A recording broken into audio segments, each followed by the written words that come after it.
Hola, mi gente, leave it up to me to be late to my own damn party. What is that about? I'm only 10 minutes late. That's fashionably late. And speaking of fashionably, tonight I have with me to discuss this topic, Mr. O is just living and have. Hi. Hello. I can't hear y'all. Can you hear me? Can you hear me now? Yes, there go my people. All right. What's going on? What's going on? It's good to see y'all per usual. I'm a little late. I'm fashionably late, but not as fashionably as y'all. Okay. Ain't nothing wrong with it. It's your show, baby. It's your world. Okay. I told Mr. O I was gonna be a little I'm a little casual today. This is my casual. Ain't that scary? This is my casual. That is scary. I ain't mad at it. You always looking good per the usual.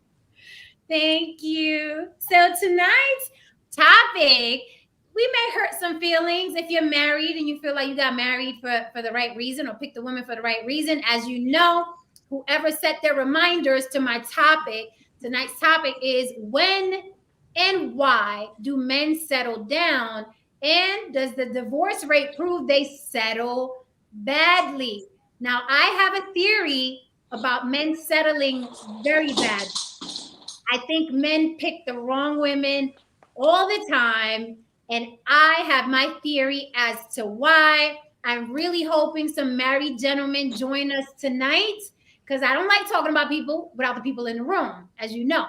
So I'm hoping some married guys join us tonight or married women because I'd like to get their side of the opinion. I am not married, okay? So it'd be nice to hear from married people about my theory. And we got the King Conversations with King on the panel and DJ District. Thank you so much for joining me tonight. And I am going to be talking about men tonight. And y'all are men, so maybe y'all can help me out with this. Maybe you can enlighten me, okay? First and foremost, what's up, April? Jabari, you're going to be good on this too. So if you want to cam up, let me know. Thank you. See, people love me. I got my water. They bought me a charger. Yeah, water. So,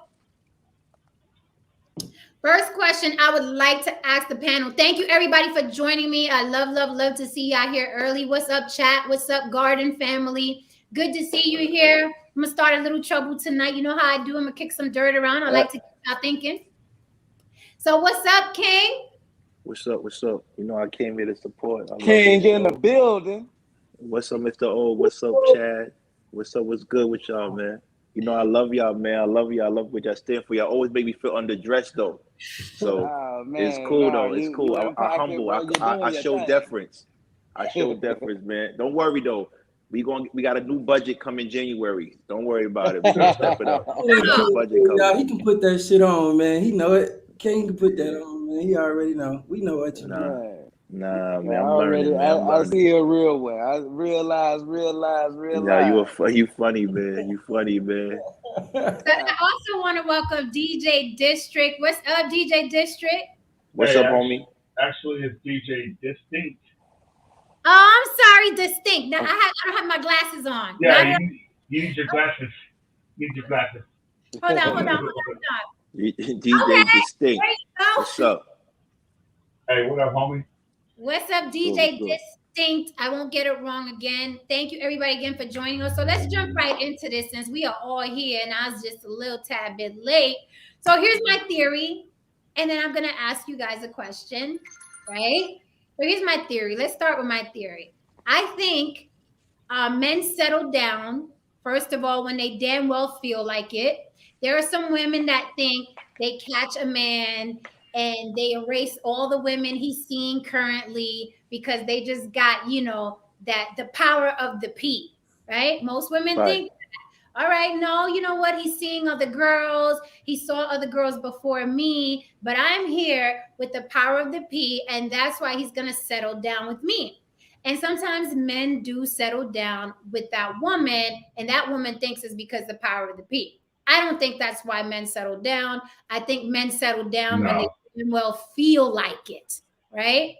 So I don't think it's so much the individual woman, but I think they settle down when they damn well feel like it. Okay. Now, the reason why I say they settle down badly is because, well, one, the divorce rate, even though I know women are the ones that file for divorce the most, but I think tradition and religion and upbringing have a lot to do with what type of woman a man chooses to settle down with. I think men play it safe, right?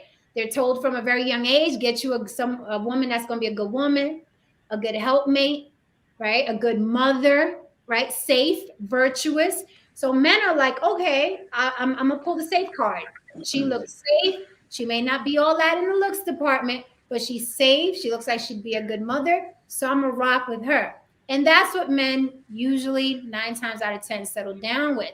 I think it's a huge mistake because 9 times out of 10 throughout that marriage, they're pining and wanting that hot chick or the freak or the stripper or the sexy girl at the job. And I think it's because they settled down with the safe chick at home. So my advice would be, right, get risky and lock down with that chick that turns you on, because men are visual creatures and they like to be turned on. So I'd like to ask my panel now. What's up, Patrice? What's up, everybody in the chat? I see ya. So I'd like to ask the men on the panel now. You tell me, you're a man. You tell me why you think a man settles down with one woman and says, I'm going to rock out with you. Why do you think men settle down? And we can start with. Well, I mean. Or do you want to go? DJ Distinct? Yeah, I mean, okay. First of all, thank you for having me on, Jen. I really appreciate it. First of all, I think that men in general, like okay, so say me and you get together, right? Like, you are one way when you're in the courting phase, and then you completely flip it up once you have the man in your grasp. You know, no more booty, or booty only once a week, whereas before you were a freak. And the man gets, I don't know, kind of trapped. Like, he loves you, but he doesn't have those same feelings for you anymore. But he's stuck. Yeah. It's either be with no one or be with you. Interesting. Now, do you think that men should settle down at all? Yeah, of course. Okay. I mean, the Bible, you know, like everything says a man for a woman, woman for a man. But a man needs to know his place, which is in the alpha male realm, the hunter, the gatherer, and the woman needs to know her place. Like, there's no room today for a modern day woman unless you're a beta male. Oh, wow. Shots fired. Shots fired. It's so early and we're already talking betas and alphas. Damn. Let's warm up a little bit. Okay. So, King, why do you think men settle down with one woman? What makes them get to the point in time in their life where they're like, you know what? Time for me to settle down. Yeah, you know, first and foremost, I don't subscribe to the whole alpha and beta concept. That the men I tend to deal with don't really talk about that. You are what you are, and you do what you do. So it was no disrespect. That's no disrespect to DJ Distinct. I'm just saying where I'm coming from. So in regards to that, in regards to that, not most men, but a lot of men that I know that settle down, they take the safe route, because to have someone that you truly love and desire is constant work, right? Everybody wants to feel secure, so you take someone that you feel safe. I always live the dangerous life. I don't want to be safe. When you're safe, there's no room for growth or evolution. So most men choose the safest person. They'll tell you you're not going to marry the prettiest chick. You're not going to marry the sexiest chick. You're going to marry the one that makes you feel secure and safe, the one that's the most accessible, the one that shows up all the time, the one that's there for you. But I want the best of both worlds. So that's why I'm not married yet, because I refuse to settle down. I refuse to. I didn't wait this long just to be with just anybody, right? Right. So I think a lot of people, like he said, I think DJ distinguished right. You get to a certain age and you don't want to die alone. The fear of being alone makes a lot of people make rash decisions in who they want to mate with. Right. That's it. That's a great point. Like that's a real fear. Like the fear of being alone at the end. That's not a fear that's kicked in for me yet, but we'll see. Get a dog or a cat. As Kevin Samuels. I'm not really much of a pet person, but I don't know. I like my own company, so I'm not worried about it yet. We'll cross that bridge when we get to it. Yeah, I feel it sometimes during holidays and whatnot, where it's that like I could call someone and I don't call because I'd rather be alone than not be happy. I'm telling you, the worst feeling is Right. after having sex and the girl gets up and goes to the restroom and she looks like a bread box. It's like, what did I do? What did I do? I'm the same way, King. Like I've gotten used to being alone, and I like it in a sense. But if somebody else was there that truly had my back, that I could trust and depend on, I had a chick, for 5 years, married her, everything, and she told me she would never treat me the way that my ex treated me. With regards to child support, she's like, I'd never ever do child support on you or nothing. And I'm a six-figure nigga, as most of you are, and I'm a software. No, I'm developer. not. I'm not. I don't make any money. I'm under probation and I have restitution. I don't make any money. Oh, okay. Right. Let's make that clear. But Make that still, very clear. But still, your head is there. Right. My head is there. And this chick like completely flipped it on me at the last minute, and I thought she was the one. She was like, I'm gonna be there for you when you're old, changing your fucking Pampers and shit. Like, I want to be. She's a nurse, and she's like, I want to be there for you. And then she was also bipolar, unbeknownst to me. And one night she just flipped out and called the cops on me, told them where my stash was, like everything. Your stash? My stash.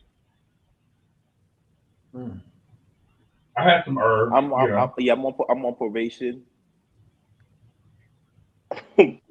I had a couple herbs, and the cops were fucking cool as fuck. Like, they didn't even. Oh, okay. I was getting all nervous about them coming in and fucking, and they were like, yo, you need to find a chick that you can trust. And I was like, word.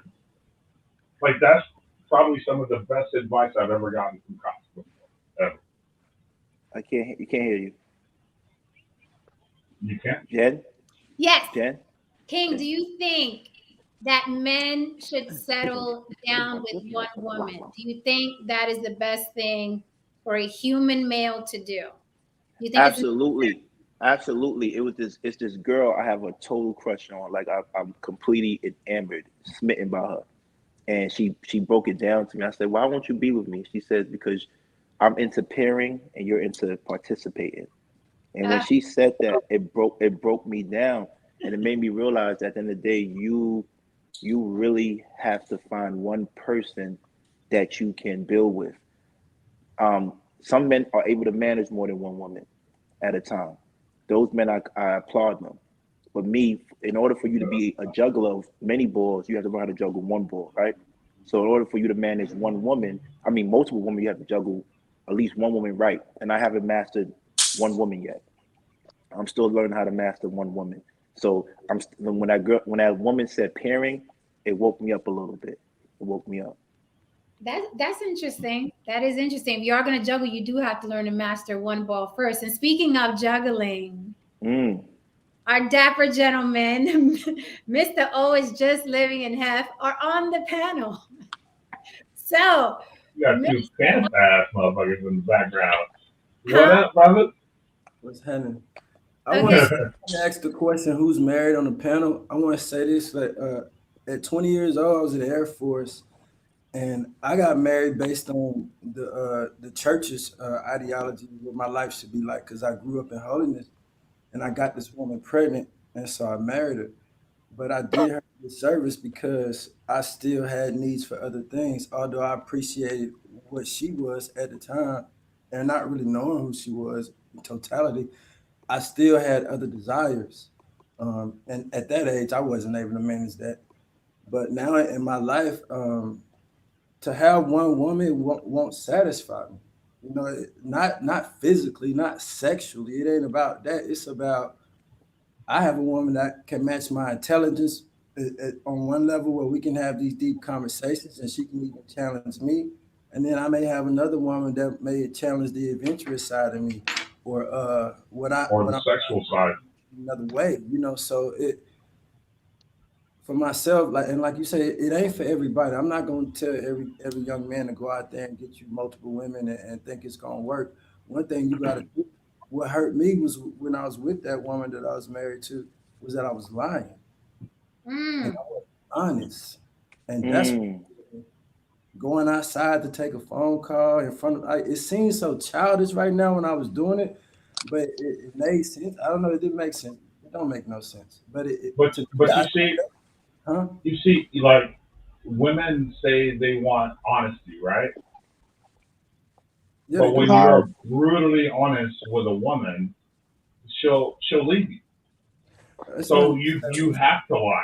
That's not necessarily true. That's See, not necessarily true. That's not what you'll necessarily find true. more than not is women don't want to be embarrassed, and Yes. they Yes. don't I mean, want yeah. whatever they getting to be diminished.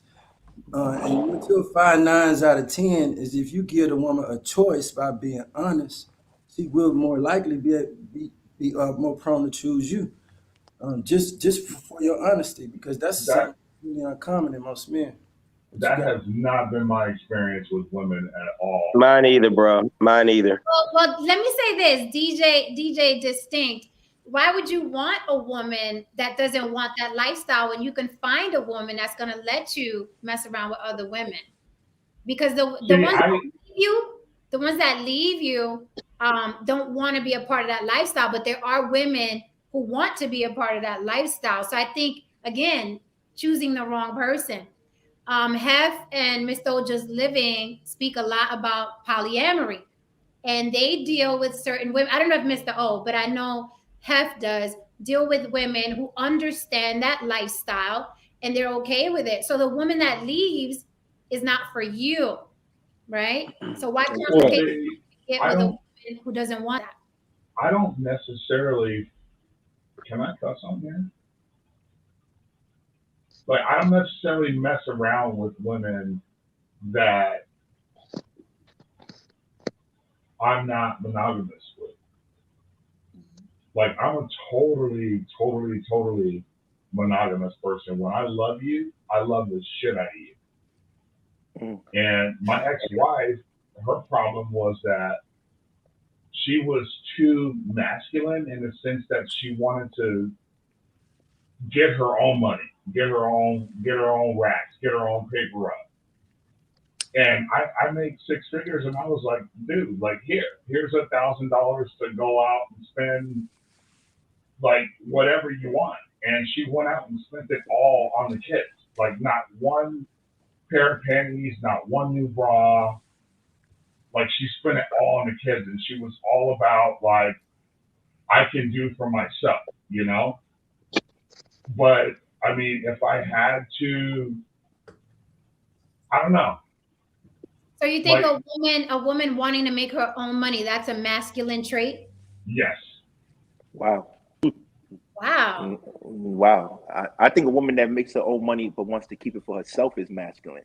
I think a woman should make her own money if she wants to, but she should also reserve the right not to work if she's married to a man, right? right, That's what I right. believe. Like, I believe if she wants to make her own money, let her make her own money. But if she, at any given point, as a man, if she doesn't want to work anymore, I can hold it down. But that's just me. You know, But I want to Right. go back to Mr. O because Mr. O, he said But something about. He says I want to touch on your point real quick. Like it's right, everything you said is totally valid. right, It's when a woman is making her own money, but it's not enough, and you're like, here, have this, and she's like, no, I don't want your money, and we're married. Like it's a civil union. Like my money's her money, everything. And she was like, no, I don't want your money. I don't want handouts.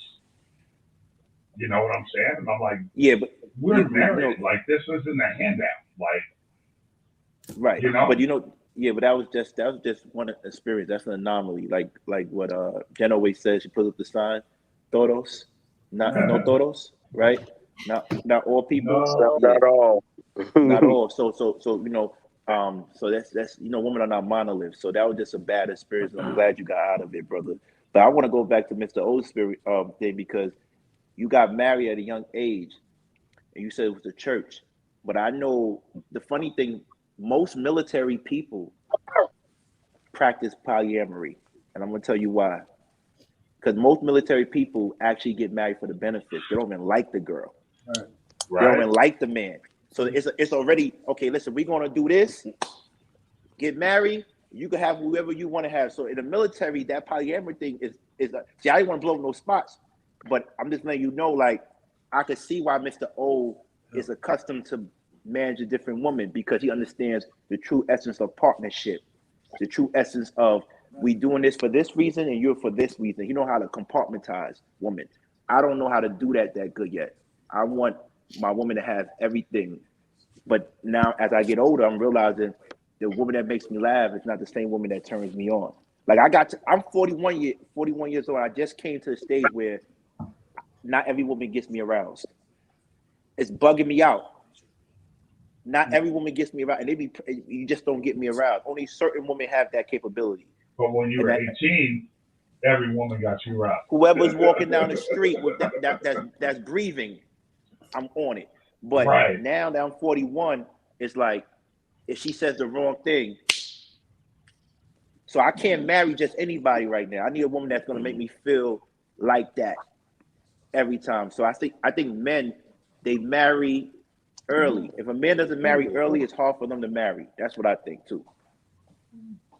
Because then, like I said, it's called a paradigm of choices. As you get older as a man, you become more valuable. You have more resources. You have more options.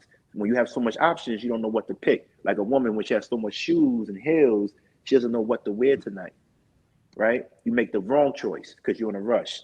But that's just me. Okay, so let me take the question around the room before we start kicking dirt around. We didn't get to Hef yet. Hef. Yes, ma'am. Why do you think, in your experience, men settle down eventually? What do you think clicks in their brain that tells them it's time for you to settle down with one woman? Why do you think men do that? Well, it's a very loaded question. For one, you have societal norms being pushed on people at an alarming rate. My daughter is 13 now, and she just asked her mom today, when can she start dating?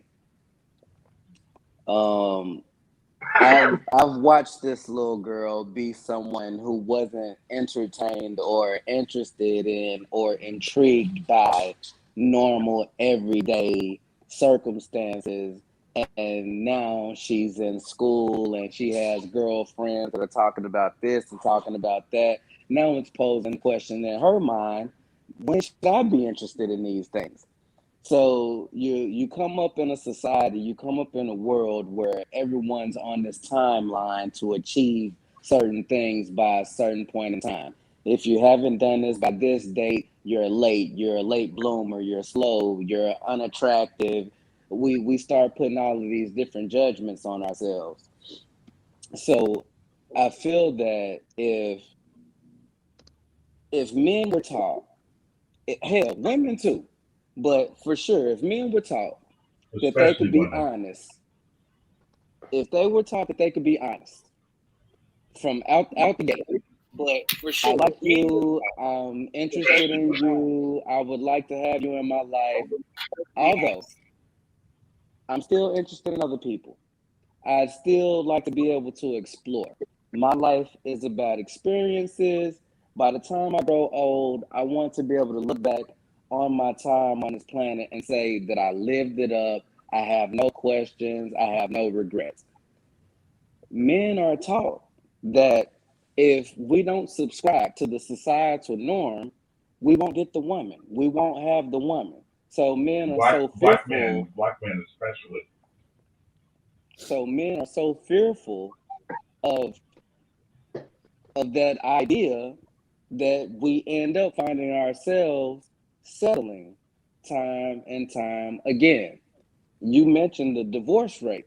The divorce rate only exists, it only looks the way it does because no one is taking the time to actually do for themselves what they want done. No one's taking the time to situate their life the way they want it to be. They're not going above and beyond. They're not reaching for the stars. None of that is happening. People are saying, "Oh, I have to tell this woman what she wants to hear in order for me to have her in my life." And by the time they stop caring about that, by the time they gets old and born, voila, you have somebody ready to divorce, ready to fight, litigations, all this, and so forth and so on. So, in my opinion, the whole settling thing is about people conforming. If we weren't so anxious to conform to everyone else's ideas and the way that they're living, hell, we'd be happy. We live the most fulfilling lives, but we don't give ourselves that opportunity because we're so caught up on keeping up with the Joneses. There are people who will live and die on this planet never having pursued love. You know what everybody on this planet will tell them? Oh, you done They yourself an pursue a career injustice. though. You done yourself an injustice because you've never experienced love. And they're looking at you like, I did everything I wanted to do here. I'm an amazing artist. I built this. I made that. I've achieved this. I've accomplished that. But we feel like our opinion of what your life should involve is everything. So it's all Well rounded. conformity. Like I, this I, Roy I Prince agree. character in the chat. This is I one. agree. I agree 100%. But we are not about to act like we didn't see the mother. Okay, roll on to the panel. What's up, Rana? Hey, I was listening in. I'm like, wait, what? So I had to, come support The you. mother. Hi, I'm so happy to see you. So I don't know how much you heard, okay? Hi, But hello, What's Mr. up? O. What's up, Hey, mother? Hef. Hey, What's somebody I going don't on, know, love? but hey, how you doing? How you doing? What's up? What's up? Hey, so how I'm you doing? glad that you're here because I think, are you the only married one on the panel? Jabari, are you married? No, Okay. never Right, so married. fine. He said that with confidence. I like that. He said never, huh? Never. Never. Don't So, come for me. Don't come for Never, marriage like never, that. ever. Don't do it. I'm an advocate for marriage. I'm an advocate for marriage. I believe that I agree with most of what everybody has said before. Societal pressure, church pressure. I think something that nobody mentioned was family pressure. You get that pressure, especially if you don't like. I don't have kids either. You get the pressure from your parents. I want grandkids. I want, when I'm going to see when you're going to get married, when you're going to this or that. That societal pressure. Hey, dog, like in the black community, the pressure is not as strong as it is in the Asian or Indian community. Oh yeah, I agree. Like it's I agree. super, super strong. Oh yeah, but for them, honestly, because I used to date an Indian young lady, and for them, it's about the family. It's about like they really do dig that. You get the continuation of the family. Family is paramount, and in our community, in families that are closer, you get a lot of that family pressure, especially when you have in a family where you have a lot of nuclear families still intact. You get a lot more of that pressure than you do in families where you have a lot of broken marriages. My family has a lot of nuclear families. Now, at the same time, you get a glimpse behind the scenes. You get a glimpse behind, and this isn't just my family. This actually is a lot of my friends. You know, my position has always been, I'm not getting married to be celibate. I'm not getting married to have less sex. I'm not getting married to get nagged. I'm not getting married to have somebody hassle me. I'm just not. You know, and so I don't have a lot of patience for that either. So because I've seen, a lot of women will put on a facade like they're not like confrontational, they're not combative, and then as soon as you fucking lock that shit down, they flip all the switches. Didn't I talk about that? Didn't I talk about that last night? The pick me, not pick me, but the idea of a pick me woman who they pretend to be exactly what you want. They reel you in, and then as soon as you lock them down, that pick me attitude goes right out the door, and they like they exactly who they said they were. Right. See, marriage is more than just, okay, I'm committing to this person, and then I want to be sexually satisfied my entire relationship. I want this person to be the best communicator. I want them to treat me the best. I want all these things. And I think people go into marriage like, well, I got a list of all my expectations, whatever you call it, whatever your standards, right? I have a list of all my standards, and if this person don't meet this, then I'm not getting married, because it's no point. Because I want to be happy. That's what y'all say. I want to be happy. So you feel that right? Like, even after why would I stop being happy? It's not about stopping being happy. It's about knowing the purpose of marriage first, in order to make sure that you're happy in the marriage that you've committed to.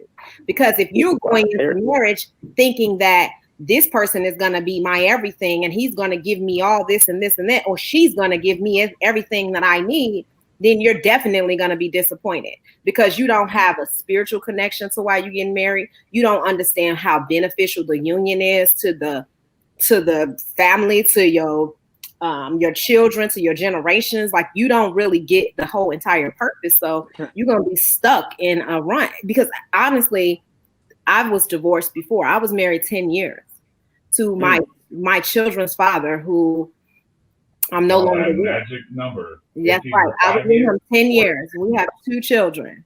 And I literally got married because of family pressure, right? Like, my mother was like, you can't be living with this man. Y'all not married. And, we just had all this pressure coming from everywhere. And we were really young, and we got married as a result of that. And it was I instantly knew that it wasn't right. I instantly knew. I was like, this isn't right. But I was like, I'm going to commit to it. I'm going to stay in it as long as I possibly can. But there were so many red flags for me, and all of those things just pretty much added up, and it got to a point where it was like, we can't continue like this. We both are in a marriage that we're miserable, right? So it sounds how do our grandparents do it? Wait, how do our grandparents do it? I wanna respond to Juana. Juana, it sounds to me like, from what I'm hearing, a couple of the gentlemen say on the panel, and in general, it seems like women get blamed for not knowing what they want or not knowing what marriage is. But it sounds like men are unrealistic about marriage, because I keep hearing the same thing parroted. Well, I don't want to get married to stop having sex. I think men think marriage means sex on tap, and you're going to be quiet when I want you to be quiet. Right. No. And may I interject? May I please interject? Please interject. I don't want to interrupt you guys, but may I please interject, because that's totally wrong. That's totally wrong. When we say when we say that, when I say that, let me make this more personal. When I say that, it's not a question of I expect sex on demand. Why would I want less sex than I get now? When I say I don't want to be nagged, why would I'm not saying that all marriages are naggers, even though most of the ones I encounter are. and I'm not married. I'm talking about the marriages that I see, even the happy ones. I'm saying I don't do nagging. Like that's not in my personality to have somebody nag me. So when I say those things, that means I'm not going to downgrade my life to accept those things that I don't accept now. And I don't think, and I think that when I 100% understand that marriage is compromise, marriage is out of 2-1. I understand that marriage is the spiritual as well as a physical relationship. I get all of that, and I appreciate all of that, but I'm not sacrificing those other things just to get those things. No, that's my position. Not even. It's not. I can nag I'm sorry, Juana, I can't hear you, Juana. What you saying? It's like it's not like I can nag you so you can work on your car. Juana, respond. I can hear you. Let's try not to talk over each other, please. Yeah. Gracias. Thank you. Sorry about that. I saw he was talking, but I can't hardly hear him. The guy, I can't hardly hear him, so I didn't know he was responding. But marriage should not be a sacrifice. Like, you shouldn't say, okay, I'm gonna go without this if I marry this partner. Compromising and sacrificing is totally different, because compromising means that you're both happy and you came to a happy conclusion where it's like, okay, this is cool, this works for both of us. Sacrificing is like, I'm going without because I want to just be in this situation. And I think a lot of people go into marriage with the wrong ideas, because if you have a pick list of, okay, I want all of these things and these things are important to me, marriage may not be the best option for you, because it's not really about. All right, somebody has something on and it's rude because I want to hear one of it. Somebody has something on. I think it's him. Can you mute him? You can hear Frank in the background. I think it's the guy in the center, right? I muted him, so it's somebody else. Oh.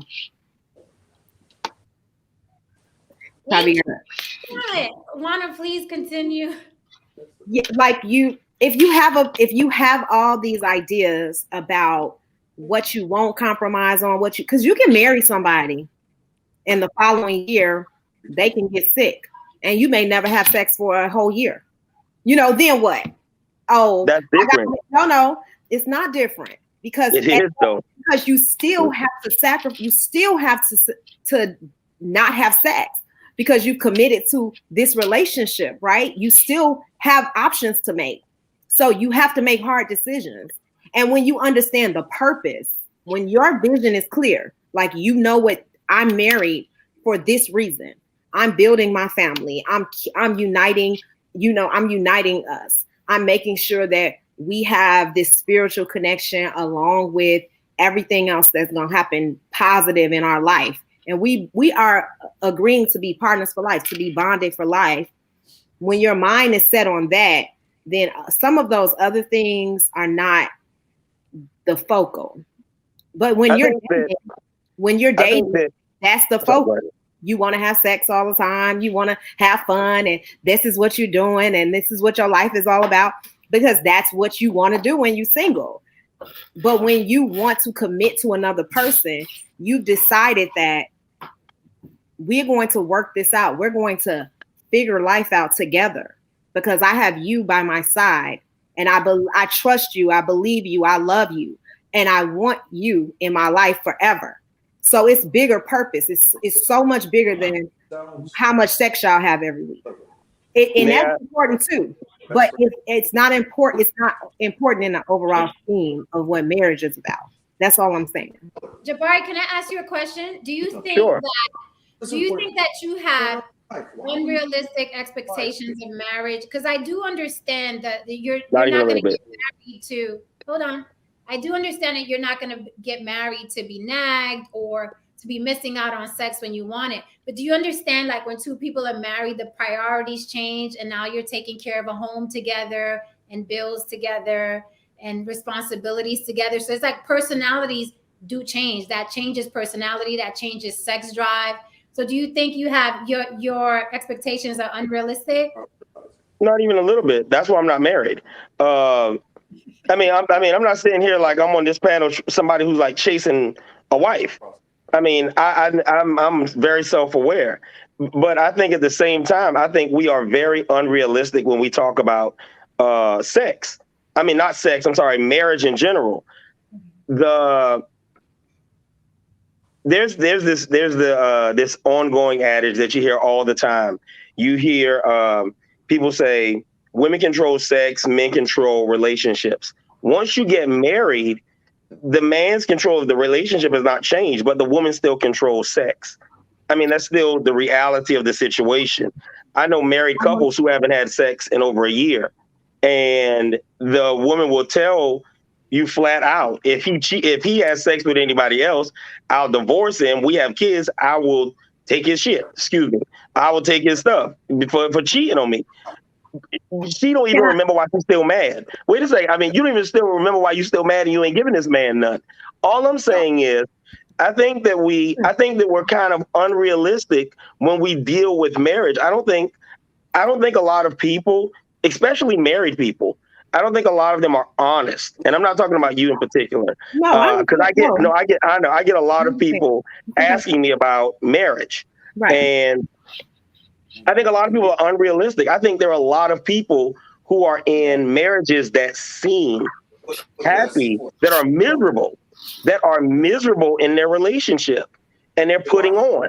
They're putting on for the same reasons why they got married, for social reasons, for family reasons, etc. Okay. And I'm not like I said, sex isn't the only thing, but I know that there's things that I'm not right. There's things that I'm not going to be unhappy just to be married. Right. I'm just not going to do that. So here's the thing. I agree. I just real quick I agree with you 100%. I agree with you. I think that if you were wrong, the divorce rate wouldn't be so high. I'm not an advocate for marriage, but I love to see marriages that work. Right? Me too. I'm not an advocate for it because I'm like, if you had $1 million and there's a 50-50 chance you may win 2 million or lose that million, I'm not putting my million on the table. I'm not doing it. Right? I'm taking my million and I'm getting on. So I'm not an advocate for that gamble, but I do love to see marriages that work and flourish. But I do agree with you. A lot of marriages that I've seen. That sounds like King. That sounds like King. Jen. He's muted. Oh, he is? That's crazy. He's muted. And I think I can still hear him. Anyways, if this is what you base marriage off of, throw marriage off. That's Hef. That's my boy. That's his brother Frank in the background. Yeah, he needs to tell your friend to be quiet. Hef. I need to cut my mic off. My bad. We have a side conversation. My bad. Hear the background talking crazy. I have to mute you. No, but I think somebody just made a really good point in the chat. By the way, Go ahead. I'm sorry, bro. No, so I was just saying that I totally agree with you, right? You can't go but the other side of me is like you got to go into marriage knowing comes what with a lot of shit. Well, here's the thing. I think I didn't finish my story because I did say I was divorced, and people was like, "What? How is she talking?" But 5 years later. Right. They like, wait, you got divorced, so you prove it. Javari's point. I am saying that there is bad reasons why people get married. And I just want to share my story that I did get married for the wrong reasons. And 5 years later, fast forward, I got married to the man who I want to be with for the rest of my life, and I am completely happy 100%. But obviously I didn't expect to get married again because I was like, yeah, well, I don't know if marriage for me after the first, 10 years didn't work. Obviously, the second time I'm like, I don't know if I'm gonna ever do this again, and I honestly feel like people don't do enough research on marriage and like they don't learn enough about it. Anything that you want to be great at, you have to study, you have to read about. Like I have so many books that I read about that I went to seminars. I'm like, okay, what did I do wrong? Because I really wanted to understand what the hell am I getting myself into? Like, if this even something that I want to do, or do I want to be polyamorous, like y'all said, or do I want to just move on with my life, like for real? Because I really was like, if this ain't for me, then it's just not for me. So I really encourage people to research it, like learn how to communicate. You have to have skills to be married. So you can't be married, and there is bad marriages, Jabari. Absolutely. There is marriages where people are completely unhappy because they marry for the wrong reasons, or they don't understand the purpose. And I learned I need to have communication style. You can't, like, your manners can't go out the door just because you marry. So now you can treat this person any old kind of way. Like, it's so many different things that happens that people completely like disregard. So I think that that's why you see unhappy marriages. But the number one rule to being married is to surround yourself with other married couples who are happy. Okay, you cannot be around the bad marriages, because you're going to absorb that. Like, you have to surround yourself with people who are like absolutely honest about their marriage, honest about the relationships, talk about the challenges, and like have no shame in that. And we have a circle of people like that. I think that helps so much, because then you be like, okay, so we're not the only couple that go through this. Like, y'all go through this too. And then we talk about it and we can get through it. That's the number one, like my husband's parents been married for 50 years. And so we do have so many examples of like, okay, this is what it is.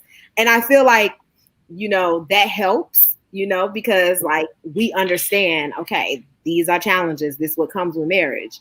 But you got to be willing to accept those challenges. And like Jabari said, he's not interested in doing that. So he don't want to get married. And that's perfectly fine as well. Because I'd rather you not get married than to get married and contribute to the 50% divorce rate. Like, let's just, let's make the right decisions here. And I agree with that completely. Jabari, would you choose a polyamorous lifestyle like Hef up there? That's not my thing. I mean, that's not really my thing. I mean, I do relationships. Don't get me wrong. I'll do relationships, and I'm not against marriage. I just haven't found anybody that works for me. And I'm not going to bow down to pressure. Right. When I haven't found anybody that works for me. Absolutely. So that's fair. Like the topic, I don't settle. I don't really settle for anything in my life, and I'm surely not settling for that. So that's kind of how I approach it. But there's single people who are unhappy as well. I know you talk about married people, but there are single people who are miserable, suicidal, depressed, angry. Like, so marriage for men who are in marriages, their life expectancy rate increase, their health is much better than single men. Like, there is so much data to prove the positive impacts that marriages have on men. And I encourage you to research that, because that is far more like greater than anything else that happens in marriage. You can tell the difference between men who have a partner, who have a spouse that's caring, that's loving, that's in their life, that they work well with. So yeah, I think it's good. It's easy to pick out the negative things that happen with marriage, but just think about friendships and how many friendships you lose and you fall out with. Like, everything happens in relationships in general. Like, if you have family members, this is probably family members you've had arguments with. So you think you're going to marry somebody and it's just going to be perfect? Like, no, it's a whole nother human being that you're going to have to get to know and try to like compromise with and learn how to work as a team your entire life. That is a lot to do. That's not an easy task. So you just have to understand that that's what the task is. I understand the assignment, right? Like, you got to understand the assignment, and then it's not so bad. So I want to read a comment that's interesting in the chat, and then I want to ask you guys what you think about this. Mark Randall says, when the threat of someone walking away any day exists, it creates fear of loss, and sex is used to get a feeling of reassurance and keep each other on the hook. Let me ask this now, gentlemen. Juana, do you think that women underestimate how important sex is to men before they get married? Do you think women underestimate how important sex really is to men? Who wants to answer first? I would say personally, no, I don't. Me personally, but if I talk about men and how they talk about women's sex drive decreasing, and when circumstances change, they have children, things happen where the woman's not as interested in having sex. So absolutely, because the first rule to me is never deny your husband. I'm sorry. I'm telling women this because I really believe that. I believe that you should never deny him sex, ever. And I know that, there's circumstances, and I'm not talking about those outliers. I'm not talking about I'm sick today, or I have issues where I literally physically can't do it. And I'm so certain that your husband will be okay with that when you have shown a history of being willing and not giving him problems and being difficult. So I do think, and every woman that I talk to that's married, I always tell them, you deny him, I don't do that. We don't do that in the marriage world. Anytime that man wants whatever, you give it to him, and you give it to him right then. And that's my rule with that. So if you underestimate that, you are absolutely incorrect about how men are very physical, and men want to have a beautiful woman or a woman that they're attracted to, and they want to have sex. And I'm not saying she got to be beautiful. I'm just saying that man has to be attracted to you for whatever reason, whatever his reasoning is. I'm gonna reply, but Mark Randall already hit it on the head. Why does it sound like women don't want sex? It's like men want sex, so you better give it to them when they want it. It sounds like women get in a marriage and it's like, I'll have sex whenever, but if he wants it, I got to give it to him. Why does it sound like that? Why does it sound like I'll give it to him? Like, I didn't really want to. I didn't really care about it. But if he wants it, I better give it up. Right? So what do you think about that? Gentlemen, did you answer? Do you think women underestimate your need for sex in marriage? Do you think it's unrealistic? No, I don't think they underestimate it at all. I think circumstances changes. For the most part, I think that we as men don't take in consideration that women do go through those changes, pregnancy, and they do fall out of in love, right? But what we have to remember, marriage is an institution. Marriage is synonymous with duty.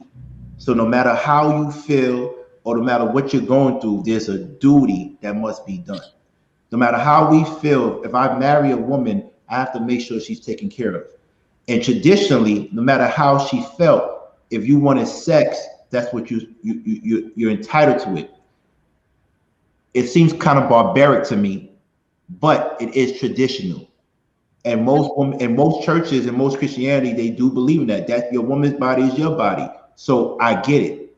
Me though, I can't function like that. That is why it's very important for me to marry someone I'm attracted to, and hopefully my wife finds me attractive, so it doesn't feel like a duty. Men, and I think Jabari's saying the same thing I'm saying, which is, I don't care about marriage.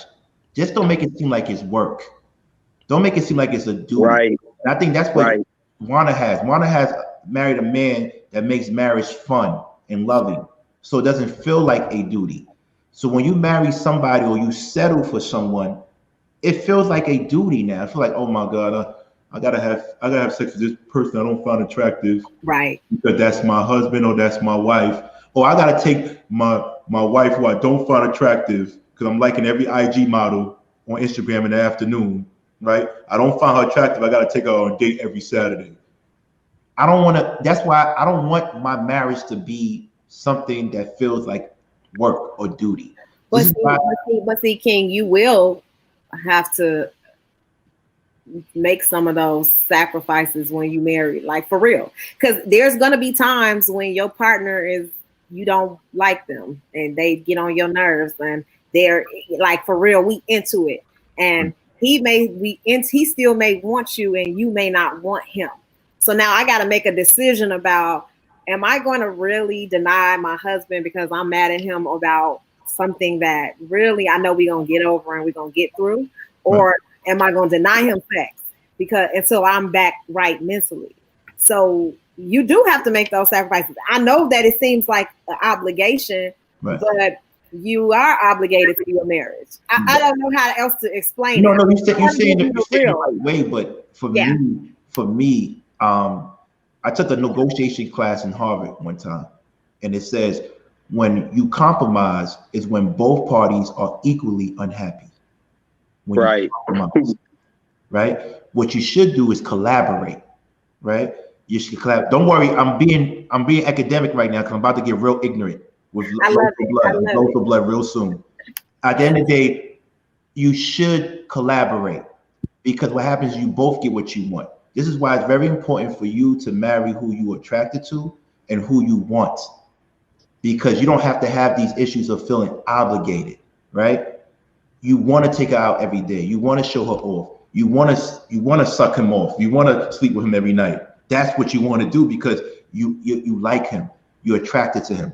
Now let me get ignorant to Loso blood. Yes, you're a bum. You're a bozo. Let me tell you why you're a bozo. First and foremost, at the end of the day, you mentioned something that had nothing to do with the topic at hand. You mentioned that has nothing to do with what we're talking about. No one asked you for your opinions. No one's even caring about that. This is why people take to the left, and this is why I get a little bit crazy because she's taking time out of her day to come and add value, and you're talking about something in the past. You're a bum. You're a bum. That's it. And cam up, because every time someone do something like this, they don't cam up. So I can't even respect you. So are we? Sorry for that. I apologize. No, thank you for that, because I can't cut. Where are my moderators? First of all. Second of all, are we ready to let him go now so I could block him real quick? Because you know I don't play this. I'm quick. I got a quick trigger finger. He blocked him because we're not doing this. We want to stay focused. That's what we're doing. Okay, thank you. Loverboy Lenski blocked him because I can't see everything that's being said, but I know somebody was trying to troll Wana, but I had blocked that guy, so this is the second guy. Right. Because I already blocked someone earlier. Right. Okay, they're gone. Right. As we were, welcome Arizona Journal. I don't know how long you've been listening. What do you have to add? Oh yeah, thank you guys for having me on. What I just wanted to say, just to bring to the conversation, is that when you're in a marriage, I think from people who aren't married on the outside looking in, right? Marriage at the end of the day is a partnership. You're with somebody 24/7. Okay, you're gonna have, like Tawana said, they're gonna get on your nerves. There's gonna be some things that irk you at some times, and you just got to know how to deal with that. People think, I don't know why a lot of people think that marriage is like all flowers and butterflies, and right. You know what I mean? It's work.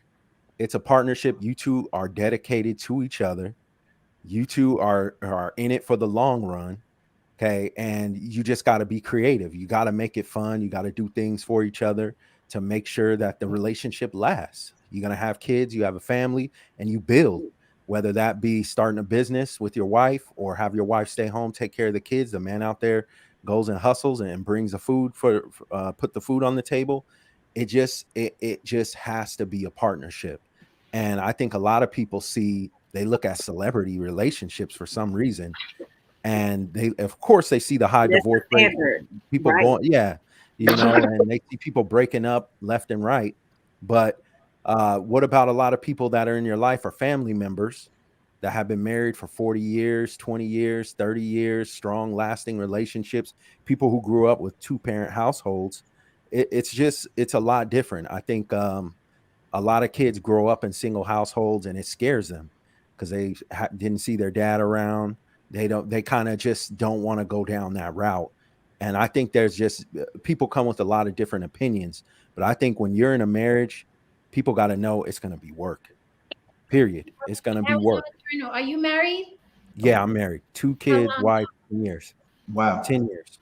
10 years. Yes. Congratulations. I'm 6 months in. Maybe that's why I'm still happy. No, just Jabari, I'm curious. And then I have to throw it to Hef because he always has the most wonderful Cheshire cat smile. Like, I don't got none of these problems. Word. And I'm getting booty all the time. Oh, yeah. I would say this, when I talk to Jabari, I wanted to ask Jabari something. I'm just curious, and then Mr. O, you can go. What does the perfect wife look like to you? For you, because it's different for everybody.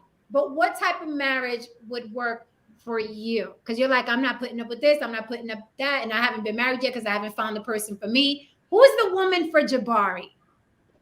I don't think it's that difficult. I mean, I guess the results would say different, but I'm just looking for somebody who wants to be a partner. That's an important thing. It's not somebody who wants to come in and, run things, or I'm looking for somebody that I can have conversation with, somebody who's a friend. I'm also looking at somebody who enjoys sex. I'm looking for somebody who is entrepreneurial, or at least respects the fact that I am. Because some people can't rock with business ownership. They want you to have a job. They want you to, have somebody else paying you. That's not me.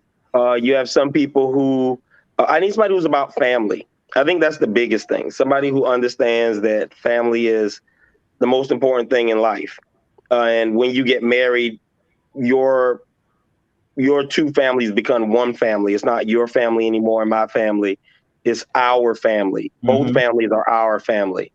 I don't need somebody who can cook. So somebody who appreciates the little things. I think that's another lost art. Somebody who appreciates the little things. I see the brother raising his hand, so I'm gonna pass it to him. But that's basically it for me. I mean, I don't feel like I need a lot. Brother's been raising his hand patiently for the longest, so I'm gonna defer the rest of my time to him. But I don't feel like I need a lot, and I don't feel like what I asked for is unrealistic either. But go ahead. No, whatever anybody wants is not unrealistic if that's what the individual wants. I don't care if you want an alien and a girl that glows in the dark. If that's what you want, that is realistic for you. But it was interesting because I was hearing your list and I was scratching my name off like, no, not me. But we're all sharing. Wait, which part, Jen? Which part? Like, it was like the families that I was like, no, out of here. Like, I don't want to know your auntie, your mama, your grandmama. I'm not that type of personality. I'm a loner as it is. So it's a sacrifice to me to share space with one person, let alone you bring an Auntie May and mama and grandma and the kids that run around breaking it. Yeah, it's like, oh, like I'm already putting up with you. I don't need the posse. So you want to marry somebody that's not really family oriented, maybe. Right, like that's not, I mean, he could be family oriented. He could go over there and roll around with the nephews and it, but I just usually you don't want to be involved. Right. Usually men that are like that want the woman involved in it. And Hell no, I don't need all of that. I don't need that. Don't get it. I don't expect that, but I just don't want the conflict between two families. Like, that's my thing. And I see a lot of that. If two people come from good families, they don't want to share their family, or they don't want to share their time with the other person's family at all.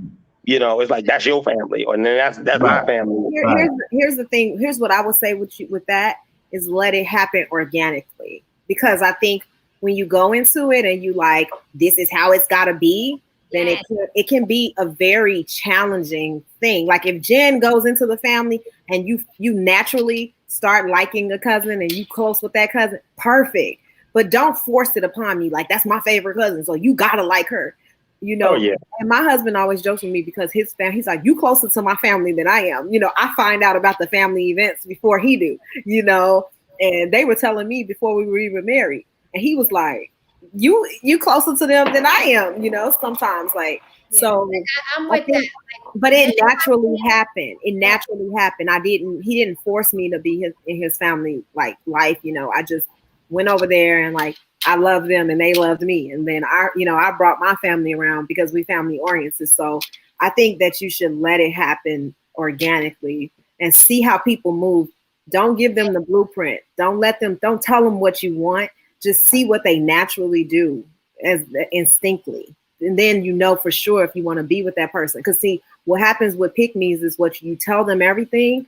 and then they do everything you like, and then they get the ring and you marry them, and then they change, and then they become something totally different, and then you're like, what happened? Totally with that. Totally with the organic thing. I've Yeah, me been too. in a situation where it's like, it's my aunt's birthday this weekend. It's such and such christening this weekend, or I'm like, I'm not that type of person. So but I don't mind. I'm not gonna hold him back either. I'm like, you go do that. I'd rather stay home, read a book, binge watch something, write, you know what I mean? Listen to music, clean the house. Right, he out the way, so you like, I can binge watch this now. So he gone with his family. Like I said, I'm a loner. I'm innately a loner. I'm like my dad. Like we didn't have crowds around us, so Right. I'm very much like him. And sometimes people that are family oriented is like, oh, I'm like, I don't care. I don't want to go. Yeah, I'm like that too. My father, I got that from my father. He's to himself. He said the only friends you have is your family, and even then you got to be careful. So what happens is I don't really, but I do understand what Jabari is saying, and I think our community, when I say global community, to understand that when you love is individualistic, but when you mention family, that's communal. Right? Right. Family deals with marrying of unions, of tribes, of clans. Love, just me and you. We could do this on our own. But once you say marriage, you're uniting two clans and tribes together, and that's when it becomes a structure. That's when it becomes an institution, right? Marriage is no joke because that's one of the reasons why men don't cheat when they're married. Let me tell you why. Because if I'm in love with you, the only person I got to answer to is you. But if I'm married, I got to answer to you, your family, my family, and then some people put God, right? I got to go through all that before I cheat on you. I got to explain to everybody that I cheat on you. But if you're my girlfriend, we're just in love, you cheat on me. All right, when you going to leave? What time you leaving? It's over. I don't got to answer to anybody. I don't want to interrupt you, but Jen, thank you for having me. I'm finna take off. This is a beautiful panel. Y'all keep doing y'all thing. Don't forget the subject is settling. The subject is kind of say it again, bro. Say it again. 20, 30 times. You're right. You're right. Settling, but you know what I'm saying? Y'all having an amazing conversation, and I hope you invite me on the next one. Definitely. Thank you. I'm gonna go to, but tell them that we opening up for ladies on Tuesday. Yeah. Yo, shout out to Mr. O and Chad. Go to Mr. O's page, Just Living.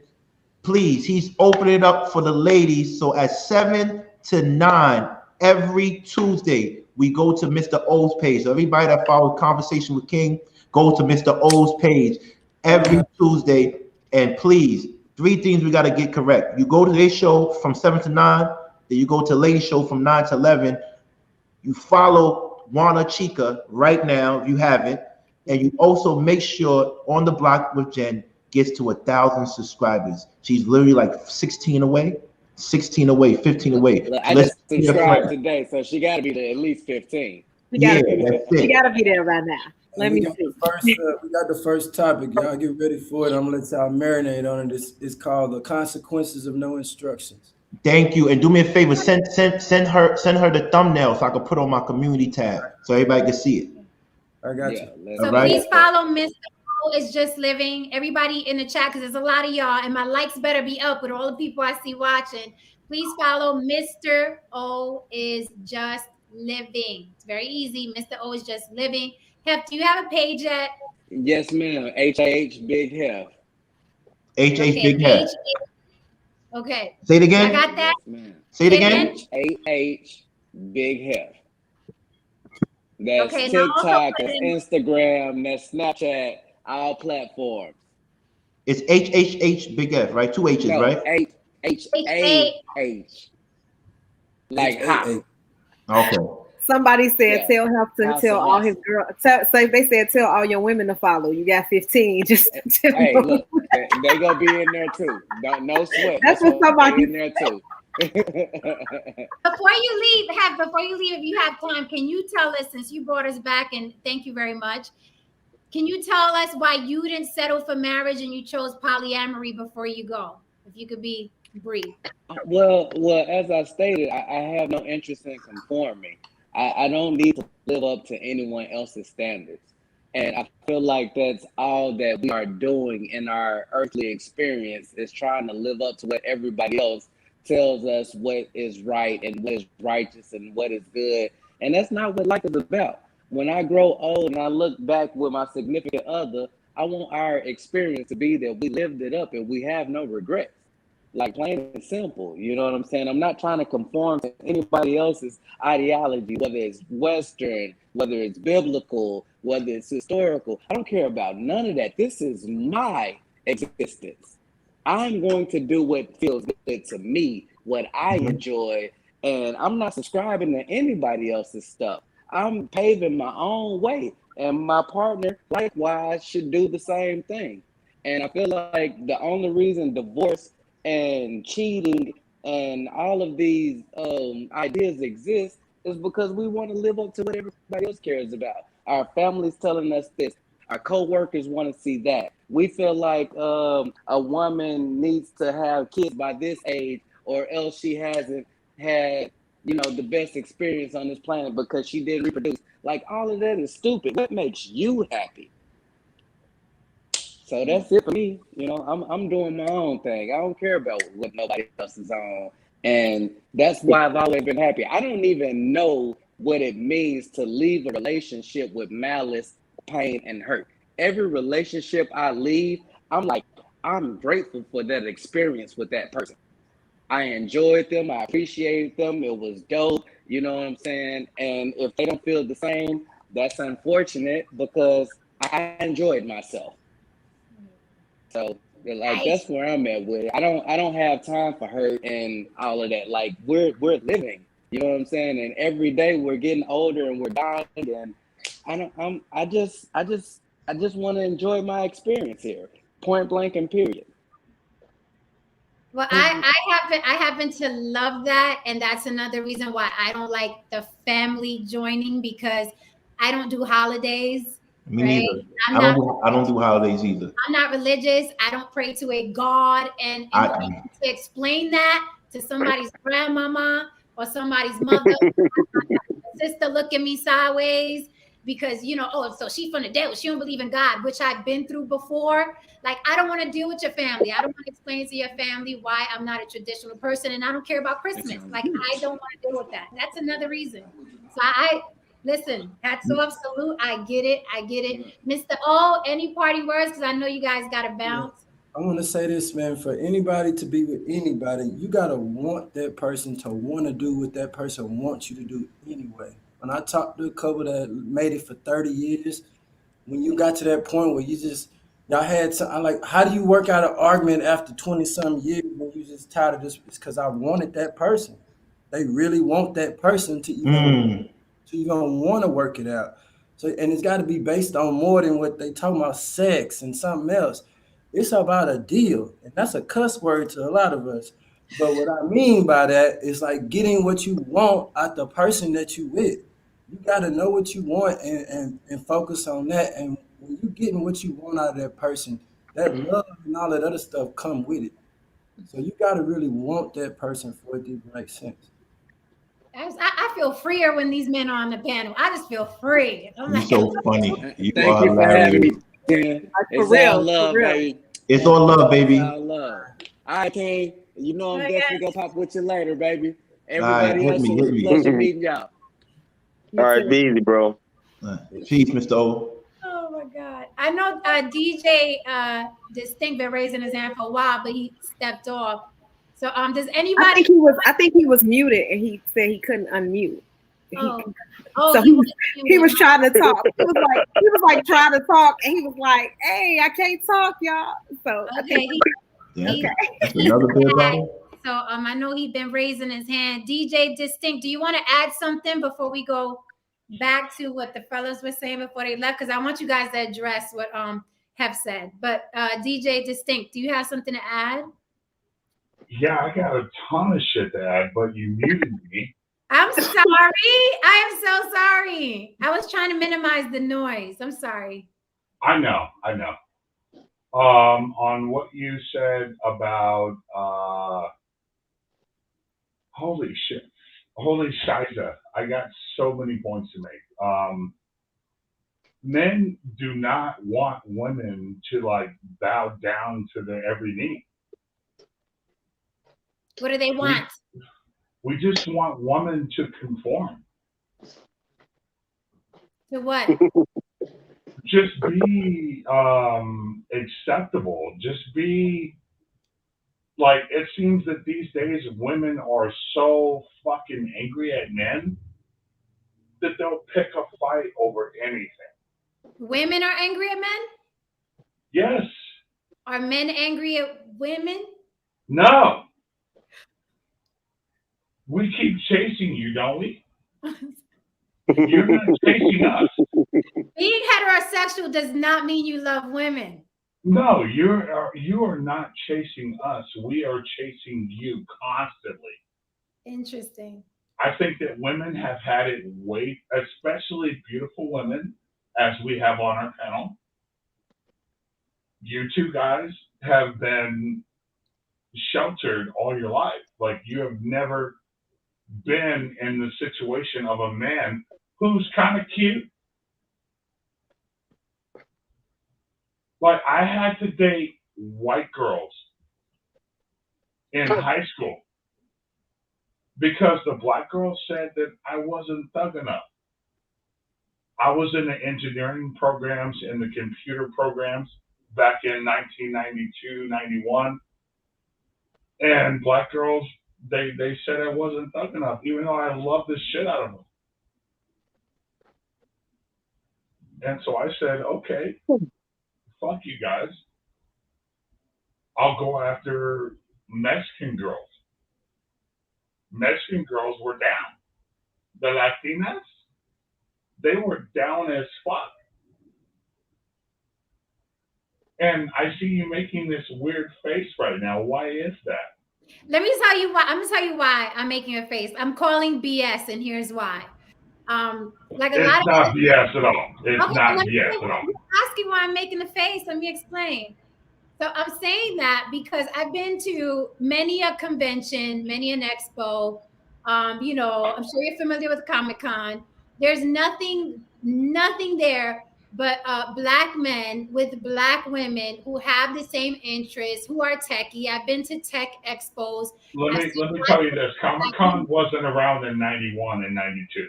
Okay, but let me ask you this. Is it that you were chasing women that just didn't want you? Because I don't believe there were no women in your groups that... No, it was an entire race of women that said that I was a dork, I was a geek, and now they're the same ones adding me on Facebook every single day. Hey, Greg, what's up? Okay. Like, you gotta take my experience. You gotta not get in your feelings about this. This is my experience with black women, and you've got to take it as it comes. You can't, like, compare it to anything that you felt before, or this is my experience. I typically dated. But I get you. No, seriously, like, I've typically dated like non-black women. I just started dating black women about a year and a half ago, 2 years ago. And they're kind of not the same way. But they seem to like let up on the geeky, dorky part a little bit. You know what I'm saying? Like, I could be a geek, I could be a dork, like, I'll date you. You're funny. But back in 92, 91, 80, 89, like, they weren't that type of woman. Go ahead. Yeah, let me ask you a question. Two questions. Where were you located in 91, 92? I was in Downey, California. Downey, California. Like Long Beach. Oh, LBC. All that shit. Okay. Yeah. All right. So, and then two, why do you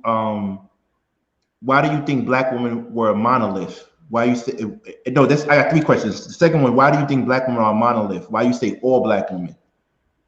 Because that's what I was. I would go from black girl to black girl to black girl to black girl to black girl, and they would all act the same. So back then, I assumed they were a monolith. Okay, last question. These days, I don't. Like, well, there are some good sisters out there. You know what I'm saying? Yeah, but last question. What about you is geek or nerdy? I don't see it. Because I basically hide behind a sideways hat, like fucking hip hop shirts. Nerdy, I don't but see it. Deep down inside, I am totally a nerd. I will find out how to hack. You remember you used to put quarters in a public telephone? Mm-hmm. Say again, I didn't hear you. You remember you used to put quarters in a public telephone to make a call? Right. Like, I found out a way to make a call for free. Just by the sounds that are generated by the quarter dropping in the slot. So you were MacGyver. I'm totally a MacGyver. Okay.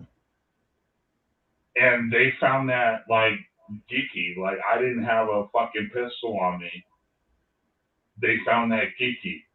I didn't have a shiv or a knife, like they found that geeky. And I was like, if you think that's who I am, you're totally mistaken. So I went to white and Mexican and Japanese bitches, and they totally took me who I was.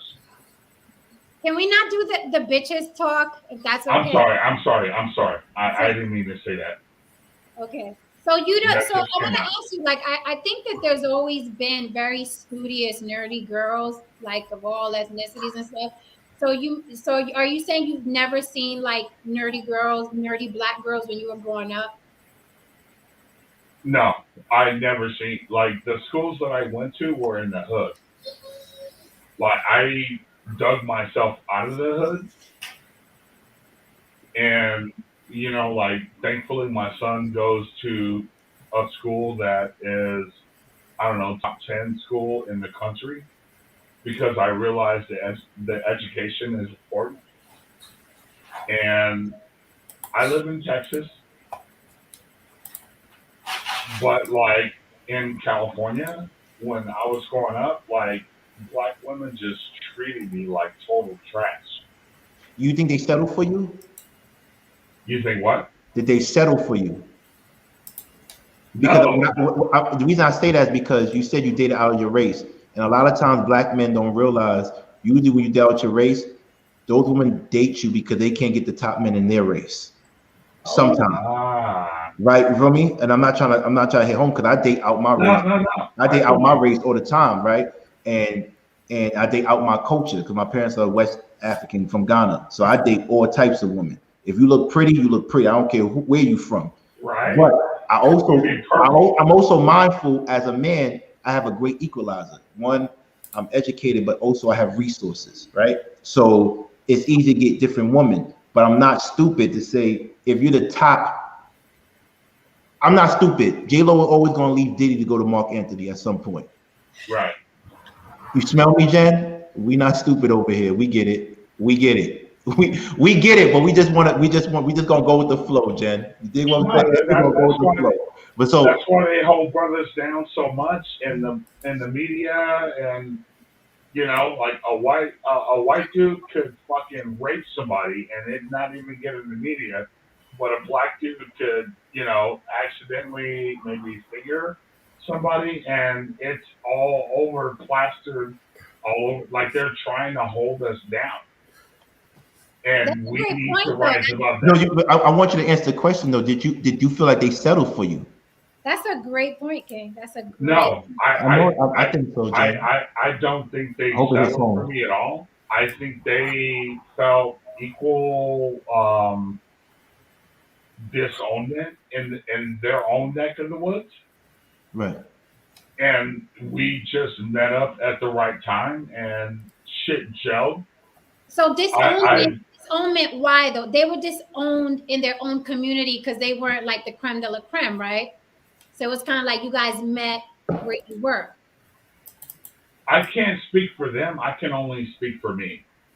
Okay. And as far as I was concerned, I was like fucking ostracized for no reason, just because I was nerdy. Okay. And now I'm a world-class DJ. I'm all this shit. And these chicks try to sneak back into your life. And I'm like, nope. Okay, maybe, nope. You know, off of 7 friend requests. Okay, so going back to what Hef was saying when I asked him why he didn't settle for certain, for traditions and marriages like that. Do you think he has a point? What do you feel about how the way Hef looks at the world? I think it makes a lot of sense, but it's only because I'm the same way and I relate to it. But what do you think in general? Do you think that a lot of the moves people make, including marriage, is because they were born into a society that's what you're supposed to do? Your family wants you to do it. Society wants you to do it. Your religion wants you to do it. Everybody wants you to do this thing.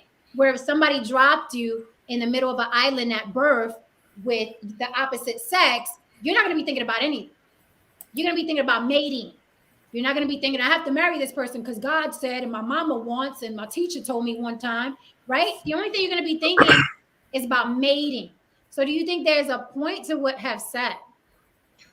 I think there's a point to what Hef said. I'm sorry. Go ahead, brother. Go ahead. No, I think there's a point to what Hef said. Everybody's entitled to their opinions, and if Hef feels like he's never ever going to get married, then he's never ever going to get married.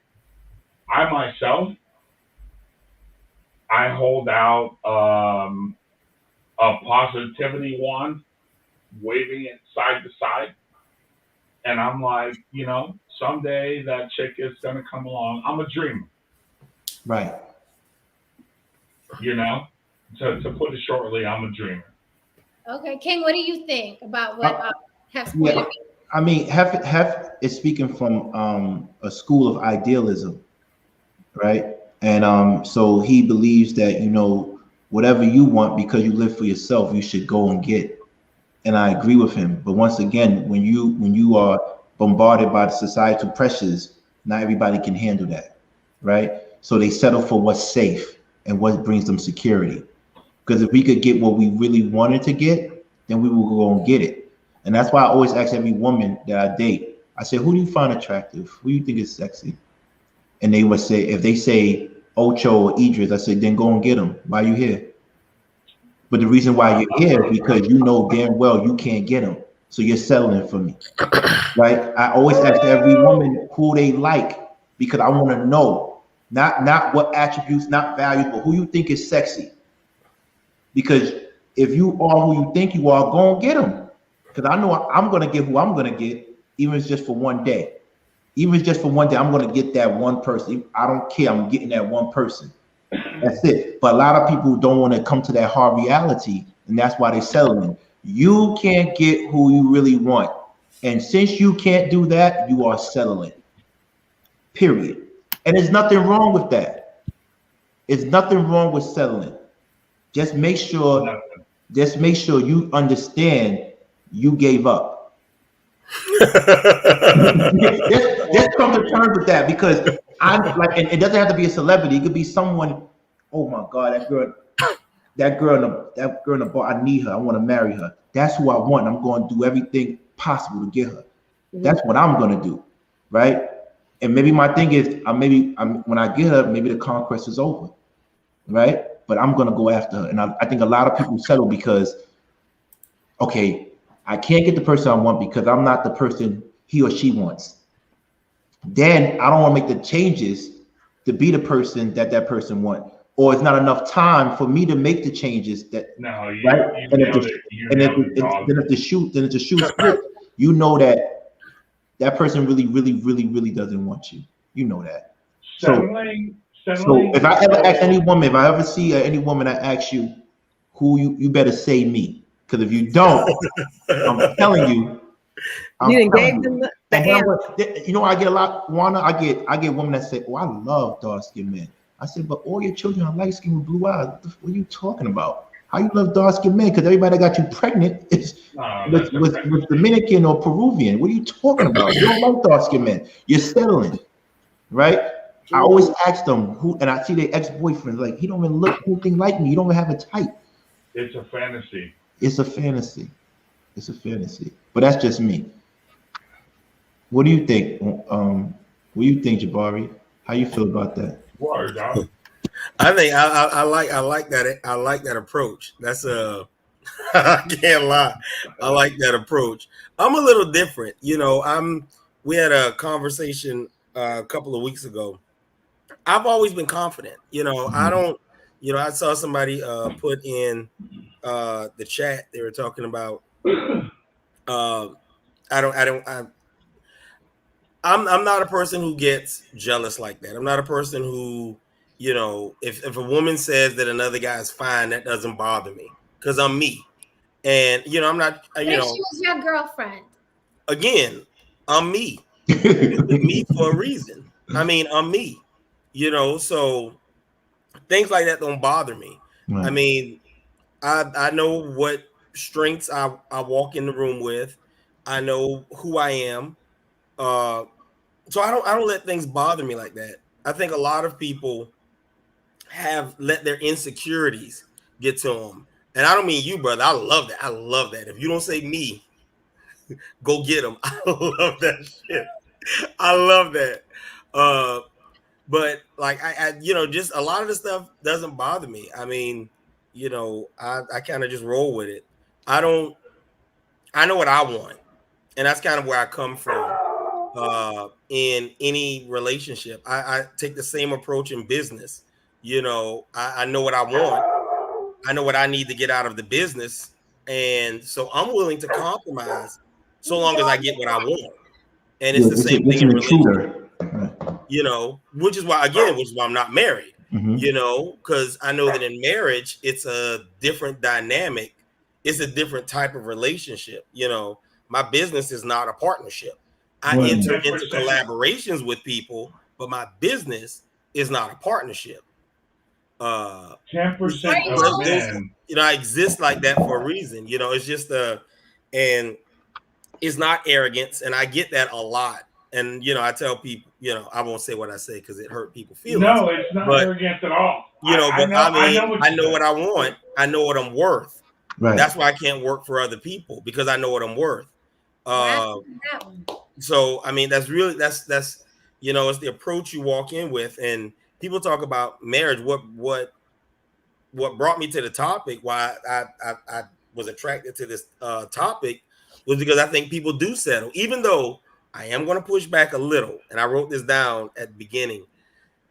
The divorce rate doesn't prove that men settle. The divorce rate proves that women settle. Yes. No, the divorce rate proves that women fucking bounce out. Because they settled. And exactly. the problem is they don't realize that when you try to leave and you try to jump ship, you're not who you were when you settled. Exactly.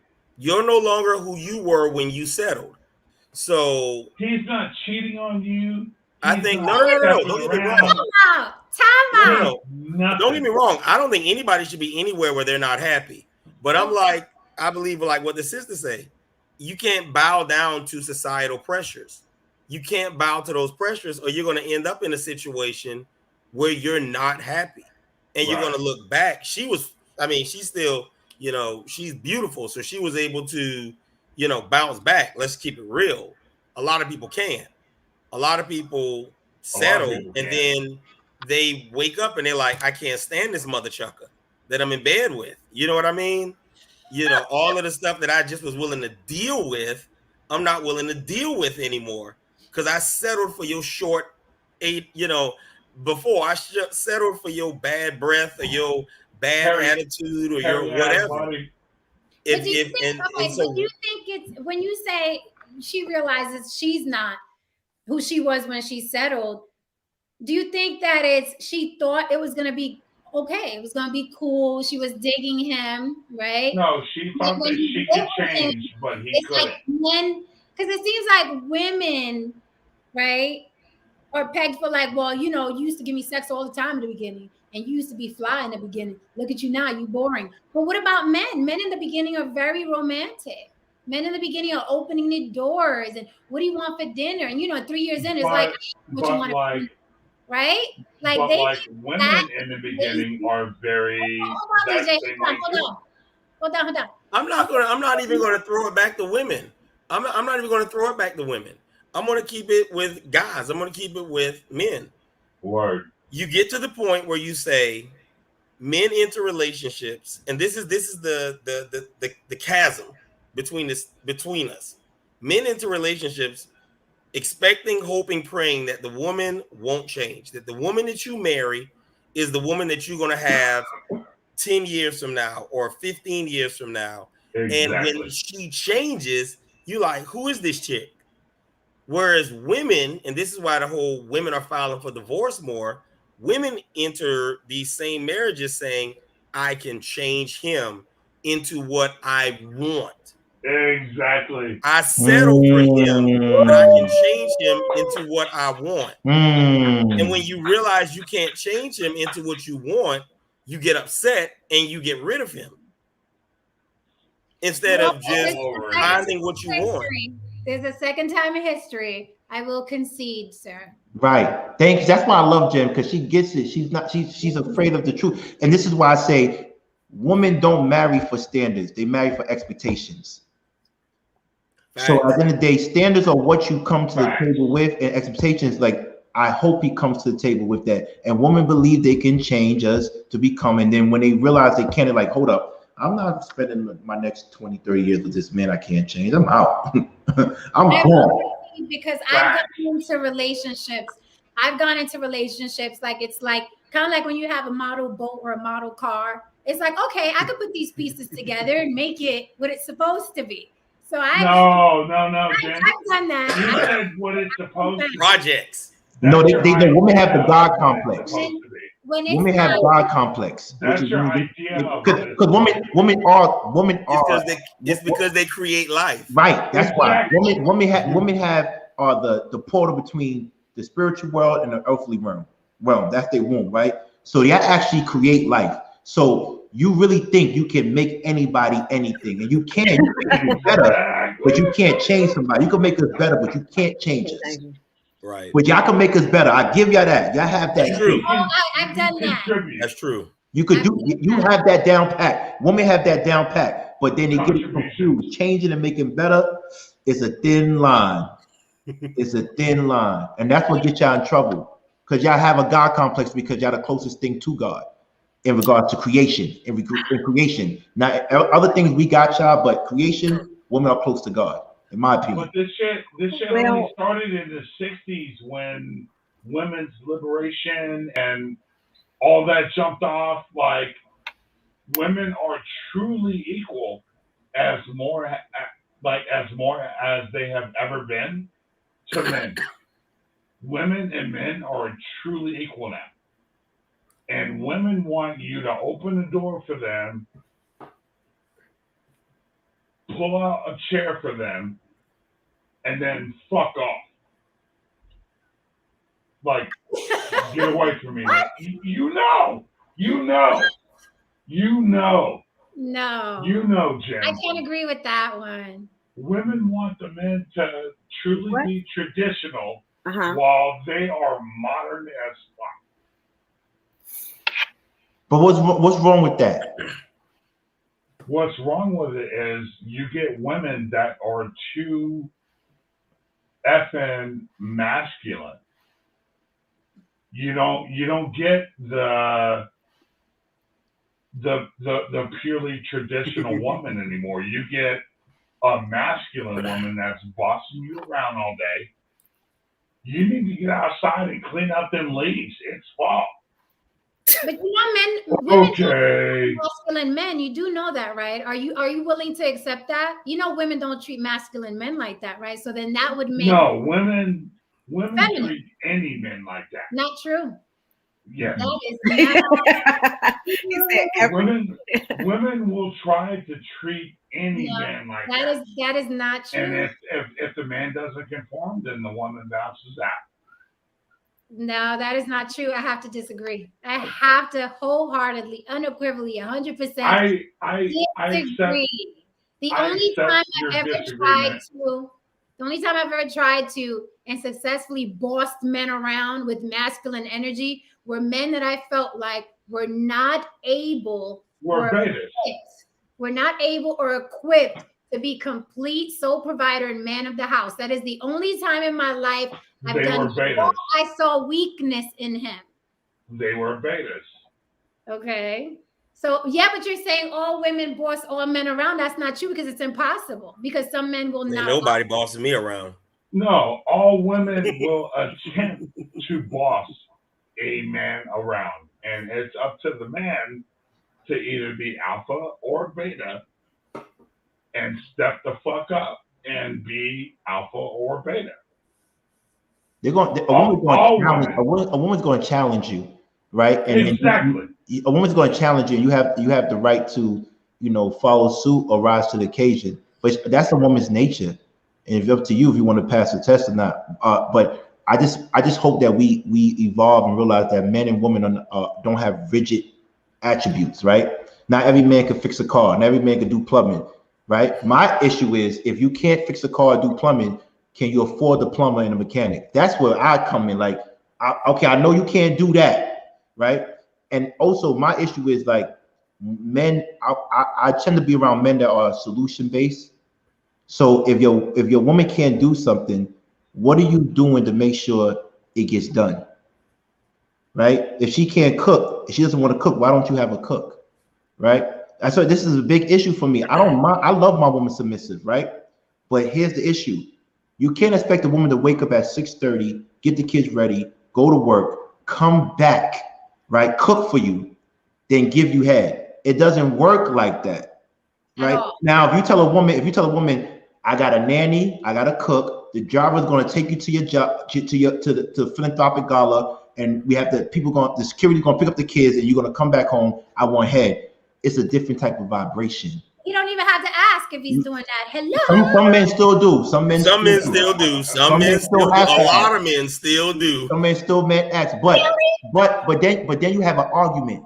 Then you have a legitimate argument. Like, hold up. Those are beta. Why are you still moving like this? That's the woman I'm concerned about. And the men I'm concerned about is that we're dealing with women that we really can't afford. And that's why the woman goes back to the women are settling. That's why they filing for divorce, because you thought the man was going to be able to afford you and your lifestyle, and he couldn't. So that's why you settled for expectations. Women settle for expectations. Men, the only way I can see a man settling if he's like, yo, man, I don't want to be out in the field no more. Man, I got this belly growing. My hairline is going crazy. I don't want to chase anymore. My hairline looks like the Batman sign upside down. It looks crazy. I don't want to. You feel me? I want to get the person that's not going anywhere, and I don't like that. I'm going to be forever in love with the chase. This is why I love women like I tell everybody, a woman does not start looking beautiful until she's after 30. Why? Because everybody can look pretty when you're youthful. It's easy to look good before you had kids in your 20s and your teens. But if you can look good after your 30s with the kids, that's what I like. I like that type of experience. Like, I need to look like that. Yeah, you just lost me, bro. I like that. I do not like weaves. But you don't like the Nicole Murphy effect. You don't like the Nicole Murphy effect. You don't like the woman that look good after like 5 kids, 2 kids, or the woman that look good in their 40s. You don't like your hair. No, I admire it, bro. I admire the hell out of it. Like I admire it. Right. but that's it. You know, I just admire it. But you want a younger woman because you like me. We don't have kids. No, don't get me wrong. I appreciate beauty. I appreciate beauty in all its forms. I appreciate beauty for a woman who I find it amazing when a woman has had kids and still got like a banging body. Right. Still, you know, a woman that's 40 still is beautiful. Like I appreciate 47. I do. I appreciate it. I'm 46 and I've dated like 52 banging ass year. Oh, you would never date an older woman, Jabari? Shit, no. You would never, because you want kids. That's right. That's it. Okay. I want the option of kids. I want the option of kids. Right. I'm 41. I don't have any kids, right? Right. But I want the option of kids too. But from what I'm seeing now, the younger women are not keeping it together like the older women. That's just turned me off. They don't keep it together. I feel you on that. I feel that. But they don't keep it together like that. I need women that gotta keep it together. I need to understand them. Huh? How old are you, Jabari? 47. 47. Do you think that, are you still looking to get married at 47? Do you think it'll happen? Or are you kind of like... It happens, it happens. I mean, I wasn't looking to get married at 27 either. If it happens, it happens, you know. But if I get married, it's the, you know, options on the table. I mean, that's kind of my approach. You know, the options are on the table. I don't take options off the table. You know, that's not good business. But because I have a lot of male friends that are in their 40s, never been married, don't have children. They're like, I'm done, you know, they're done with trying to make that the goal. And they just decided they're going to be, you know, unmarried and no children, but still do them. So I find it interesting. I think sometimes men when they're at that age, they're just like, whatever. Because I mean, those kind of, again, cockiness, call it whatever. You know, if I have a kid, you know, if I get married and have a kid in 2 years or even 5 years, you know, it is what it is. You know, I just, I don't push it. I don't force it. I don't really force people, you know, in relationships. You know, forcing is what we do to each other in business, in politics. We force people to do things. We bend situations to our will. When it comes to my friendships and my relationships, you know, I vibe with who I vibe with. I chill with who I chill with. I like who I like. You know, if you don't like me, that's your loss. You know, it's not like business where I need what you have, so I got to make it work. You know, in relationships, it's you got to vibe with me too. You know, we got to vibe together. You know, and that's whether I'm kicking it with, you know, the fellas or if I'm, you know, trying to get with the lady. You know, you got to vibe with someone, and it has to be reciprocal because I'm not settling, so I don't expect anybody to settle for me. Right. But what do you think about what Hev said they about have the lifestyle count and the egg count to match? You want me to? Like, hold on, DJ, hold on. I was asking Juana a question. What do you think about Hef was saying?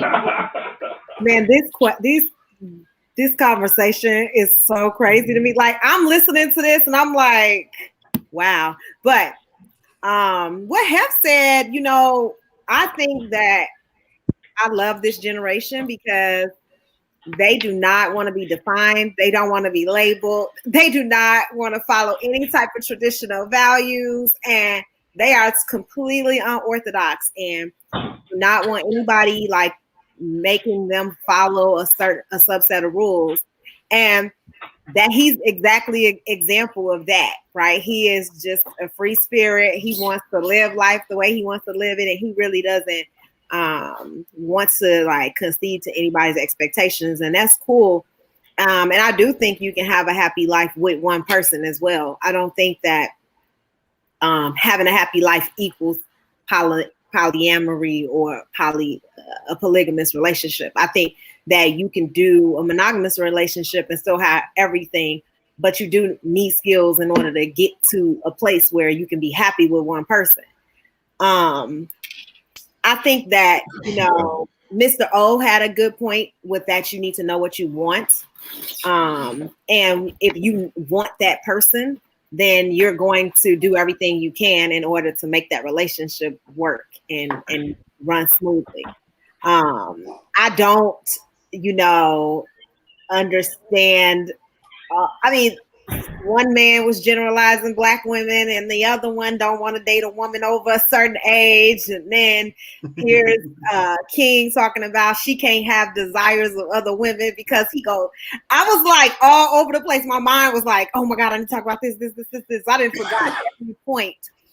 But it was just a lot of expectations that I am just a realist. Like, I understand humans and I understand just people. And I just feel like people and humans, can't be placed in these type of boxes and expectations. Like, I can marry my husband, he can change next year. Am I supposed to be unhappy because he changed, or am I supposed to try to figure out how we can adjust or how we can move better as a couple? I don't know. I just have a different mindset when it comes to partnership, and I just won't have those level of expectations on any human, because I do think that, yeah, you will end up divorced, if that's the case. I guess, I don't know. It was so much going on. Long story short, that I agree with Hef and I agree with what he said, and I don't think that he should be shamed or that people should have these expectations of a monogamous relationship or whatever your expectation is. I do think people should live freely and do what they do, and I don't think people should feel any shame for wanting to be with multiple people. I think the problem is when people try to do the one person and they really want several. They really want to go out here and play, experiment and figure out what they need. I think that's the problem, not knowing what you want. Like Mr. O said, not really knowing, hey, can I do this or not? Because me personally, I get distracted when it's so many people. Oh God, I'm dating 5 guys or whatever. I just get so distracted. It's annoying. Actually, eventually I'm like, okay, let me scale down to the one that I like, because I really don't want to do this. So Can I say one thing really quick? What'd you say? Can I say one thing really quick? Go ahead. I feel like you said several things really fast. The modern day woman will never know what she wants. The what? The modern day woman will never know what she wants. Yeah, I love how you blame everything on women, and I really think that it's insane. No, I think it's insane, because I do think that men are supposed to be the leaders, and then they don't even know how to lead. Instead, what they do is make women accountable for their bad decisions. Now, the fact that you surrounded yourself, let me say that to you. The fact that you surrounded yourself by women who were not attracted to you and you didn't know how to put yourself. No. Let me mute you, because you were talking, and I wanted to respond. Wait, yo, DJ, do me a favor. Let her finish. I let you talk. I wanted to respond, because I really feel like you generalize women based on your personal experience, which is what a lot of people do. And then you say, okay, I'll go to another race because they're more willing to accept me and all my flaws and all these things that I got going on, discrediting the fact that you attract the women that come into your life and your circle. So for you to generalize and racialize other women based on your personal experience, to me, as an adult man that's almost 50, should have more awareness. I understand as a child or a kid that you did feel that way and that you understood it to be that experience, but now that you're an adult male, you should say, hey, I understand that these are the women that I attracted, and this is the reason. I can't hear you, DJ. I just feel like at this point that you should understand the situation a little bit more clearly. Okay, peace out. I'm sorry. Go ahead. When black men date outside of their race, they don't have more success rates than they do when they don't. That's a fact. So you're saying that as if, oh, I date outside of my race, now I'm more successful. No. If you are a terrible, toxic person, all you do is go into the other race and show them that same terrible toxic behavior. So you have to fix whatever behavior, whatever issues you have to fix them. You can't say, oh, I'm gonna go to another race and that's gonna fix me. That's gonna make me a better man. And now I see that these women accept me for who I am and these other women don't. Know. They're going to see the same thing that every other woman sees. I don't know why you think that fixed who you are or that fixed the problem. I don't really subscribe to that, but I don't subscribe to the manosphere. I don't care about no alpha, beta. All those definitions and labels are ridiculous to me anyway. So I don't really I don't resonate with that. So maybe that's why, because that entire conversation, first of all, the alpha male study is the study of monkeys. So we're sitting here comparing human beings and human behavior to the study of monkeys, right? That entire concept came from what is he? An anthropologist who studied monkeys, saw how their characteristics and behavior was associated with this one man being this one monkey who was the head of the entire group. And you guys are using that and it's also a mainstream idea. It came from white males. And you all are using that to determine and dictate human behavior. And it's really ridiculous to me. I don't really even understand how we connect in the two. But since y'all want to connect yourself to the study of monkeys, okay, go ahead. Y'all can be monkeys and y'all can have this alpha male mentality. And you can feel like, hey, all these betas, men exist and this, that, and the third. But there are people who just know how to partner with other people and there's people who don't. And I feel like with the way you explain that you can't partner with anyone with that type of mentality. That's just my opinion. I'm sorry. It was so much more that I had to talk about. I couldn't even write it down because there was just so much going on. I know, Javari, I had something for you, but I can't remember. Yo, this is you know what's so funny? You know what's so funny because he's really going off and no one can hear him. That's why it's just funny to me a little bit. It's hilarious. But what happens is he's a little bit tipsy right now, so don't mind. But hopefully he comes back a little bit sober and he can have a conversation with us. He don't know he on mute. You are on mute. I didn't hear nothing you said. Right. Yeah. What I found is he's definitely a direct reflection of the manosphere. A man who was rejected as a kid. What gave it away? The chair? The chair gave it away? The things that he said. He has direct trauma from not being accepted and not having the women who he want him. And so therefore what he's doing is misdirecting all of his anger and aggression on women because of his personal experience.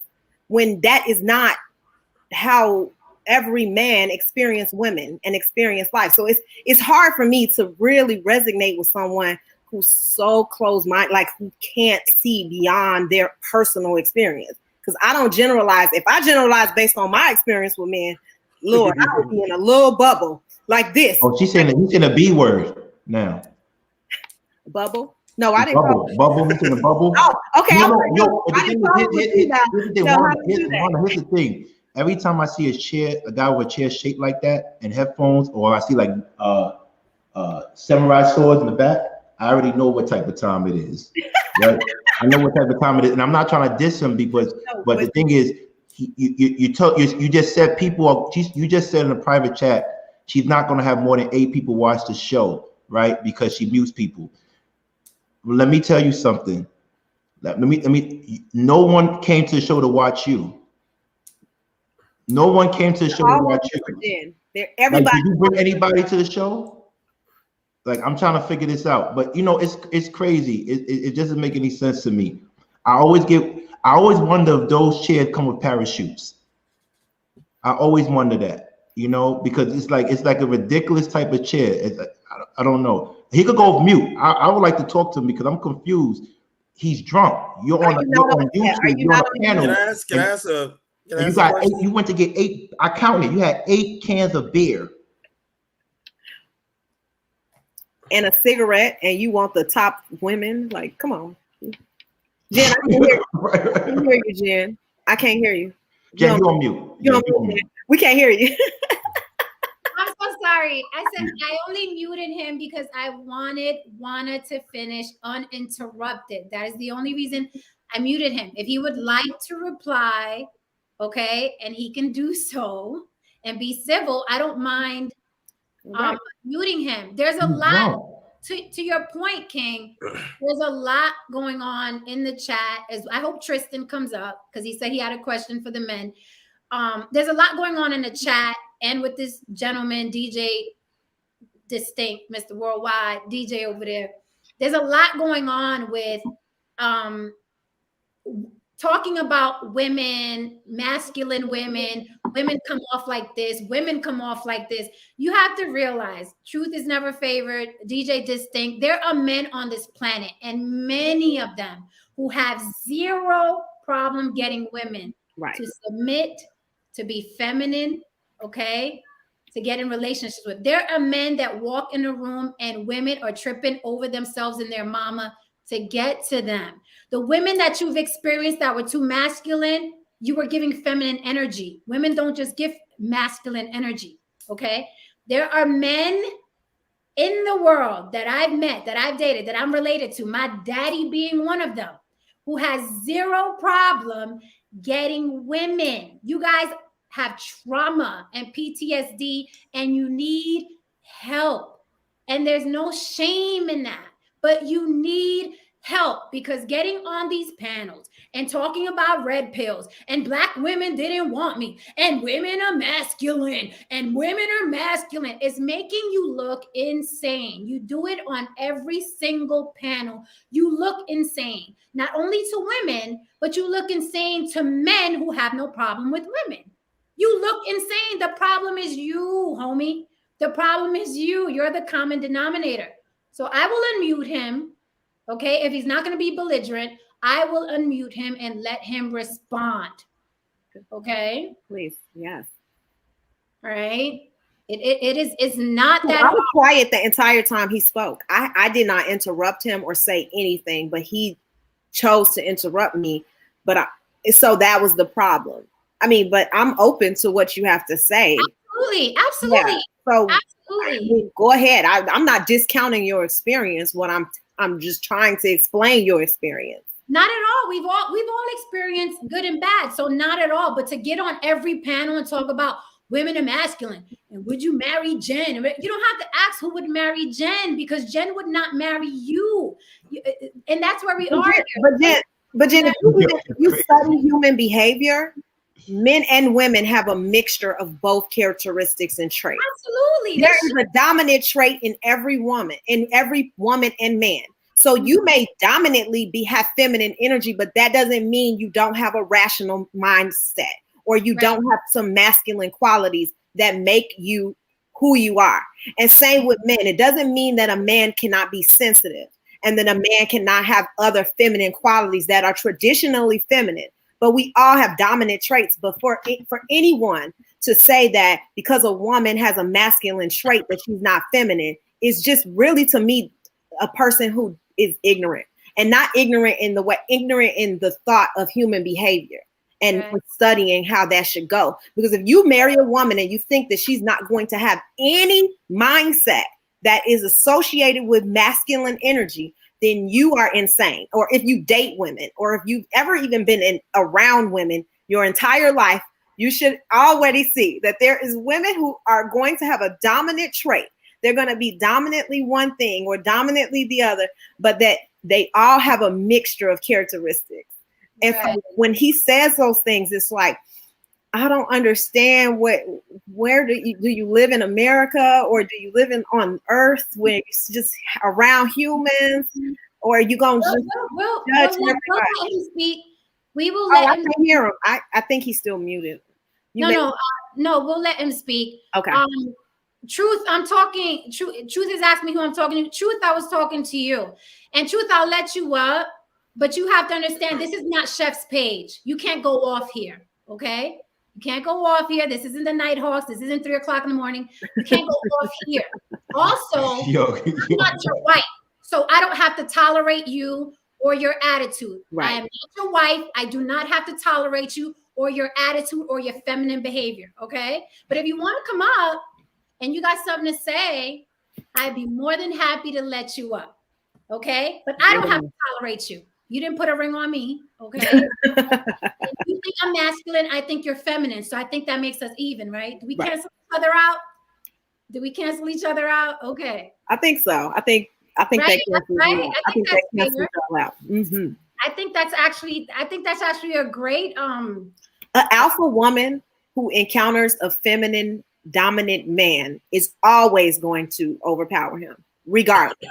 Right. I'm just not understanding why you're an alpha woman. We know when a man is not legitly a dominant masculine energy. We know it. He's trying to dominate, and I'm like, you just try. You just do it. Like you just do it. If you notice how King he just is. He's not trying to do anything. He just is. And that's you have a penis. You already got the upper hand. Like just walk in the room. You just are who you are. You don't have to dominate. I am who I am. If you don't see my femininity, then you're blind. That's what I mean. I got feminine energy everywhere. So if you don't see it, that's on you. Okay, so hold on, Truth. So we got Tristan, Truth, and we're gonna let DJ Distinct talk because we did say a lot and he did want to respond. So I want to be fair and let him respond. DJ Distinct, you are unmuted. First of all, by you saying that I didn't want to respond is a lie. Like I was responding the whole time and you were muting me. I didn't say that you didn't want to respond. I said you were talking You just said I did not want to respond. No, I didn't say that. I said I muted you because you were talking over Wana. But you got the floor now. Yo, seriously, I think that females these days are modern and they feel like they're equal to the men 100%, and they are not equal to men. A man will get up in the middle of the night with a creak in the dark, pull out his gun, and go check the house, make sure that the house is clean. A woman will not do that for a man. Not ever. The female is usually waking up the man to tell the man that she heard glass break or she heard a noise, and it's the man's duty to get up, whether girlfriend, boyfriend, or married. It's the man's duty to get up and go clean the house, make sure that the house is clean. When has a woman ever done that for a man? Do you want a woman to get up in the middle? Do you want? No, I asked a question. I asked a very specific question. You said when has a woman done that for a man? Yes, and I was not expecting a question in response to deflect my question. It was a rhetorical question. I'm not trying to deflect. I'm trying to clarify. Do you think women should get up in the middle of the night with their gun and clear the house? I don't know. If we're equals, take turns. If we're equal, but men and women aren't equal. Okay then. So why are you guys talking all this smack about men should be this, men should be that, men should fucking get on one knee, and men for the most part, men for the most part are, we have 3 or 4 requirements. Okay. 3 or 4 requirements. Women have 1,000 and growing requirements, dynamically changing. I want my man to be 6'4".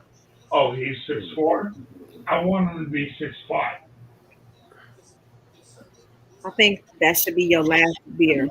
I think No, it has. I think that should be your last beer of Why is no, it for real? like this? Like you should Why stop. is it like Yo, this? Truth, Right you usually handle people like this, Truth.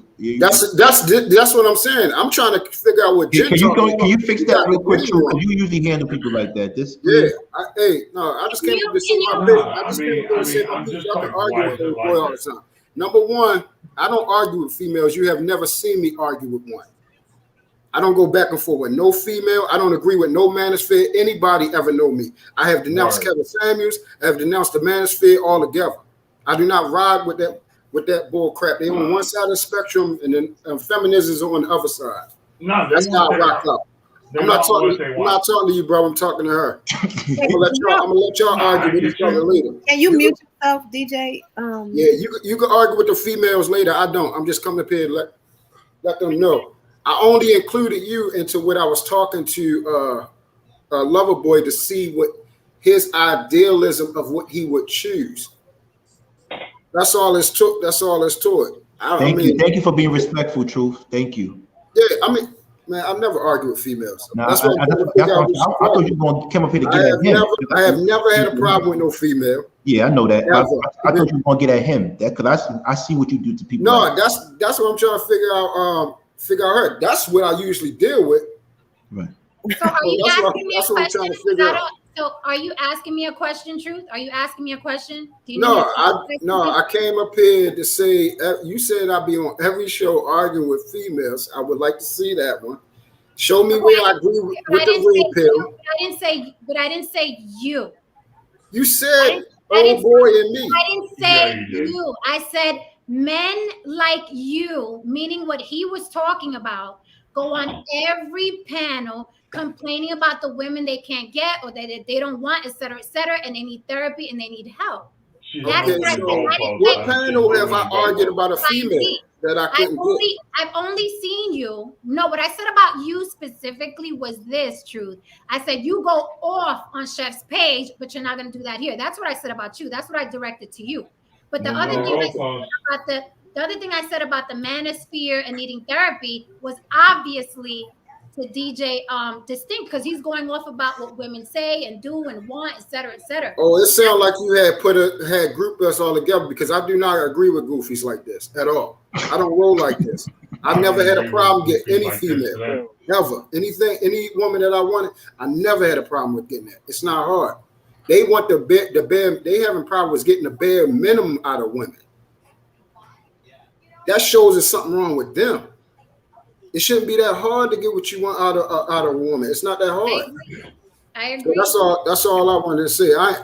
Please don't. How do you have that mentality about women, but want a woman to want to be with you and partner with you? Like, do you think if I'm here discrediting, degrading, humiliating men, that I'm going to have a man that wants to be with me? Like, I genuinely have nothing but love for men, especially Black men, and really want us to be partnered with men and want to show women how to do it in a positive light. Right. But we have people like DJ who can't say a one positive thing about a woman and his interaction with a woman unless she's another race, which he still hasn't still haven't successfully mastered that even, because I'm sure I know you're lonely. So the thing that killing I am not lonely at all. Well, that beer is not a company. It's just I'm a high value male. You can tell. Trust me. Any man who has to tell you he's high value is not. I'm high value, and I know that your mom. Y'all can go ahead. I'm gonna drop back down. Y'all take care. I just want you to understand. All right, Truth. I am not lonely at all. Thank you, Truth. I am not lonely at all. That I'm coming for you. What makes you high value? I'm just curious because I hear that phrase a lot. What's high value? Because I don't know. High value is over 6 foot, 6'1", 6'2", making over $150,000 a year. He's 6'1", and has a circle of peers making that much money for at least 3, 4, 5 years. That's a high value male. But can you fight? Oh yeah. You can fight. Oh yeah. No, that's another thing, because you know you can make all that money, you can have friends, but the thing is, can you fight? Because you said there you go. Oh boy. I throw down, dog. Yeah, that's what I'm saying. Because what happens is, you say in high school they thought you were a geek and a nerd. That's why I asked that question. Yeah, you said that. You said that. I didn't say that. You said they thought you were a geek and a nerd because you knew how to listen to telephones at night. So when you said that, it was because I used to fucking nerd out on nerd shit instead of like being out in the streets. Let me say this, because you. I would May I stay reply to home that? and May I read, please like, reply to that? Go ahead, Jabari. Yeah. Sure. Because I hear people say that. I grew up in one of those neighborhoods. I'll leave it at that. I grew up in a neighborhood like that. And there were females that wanted drug dealers.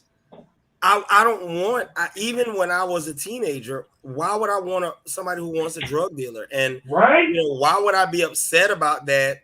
And I mean, the pushback is like, as soon as you see what somebody wants and it's not you, you move on.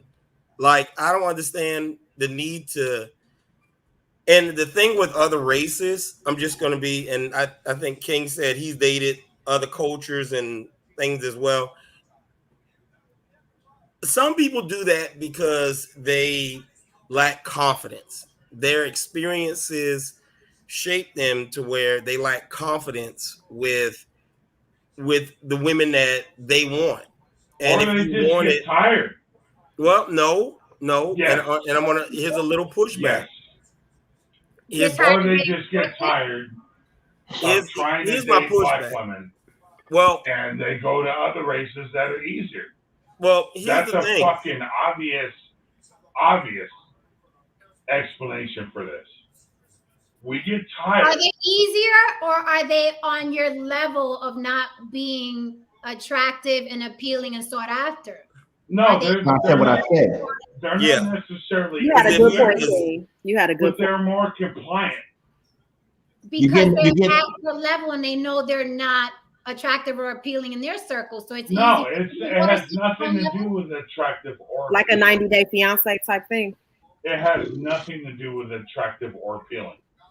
It has 100% to do with compliance. So the women aren't attracted to you; they just want to comply to you. No, they're attracted to me, and you they or what want you to can do comply. for them, or what you can do for them. Exactly.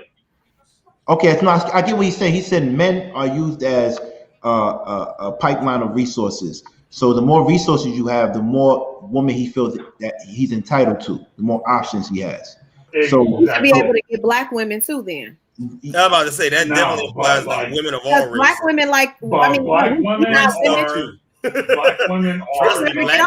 stuff. Black women are the most confrontational women on this planet.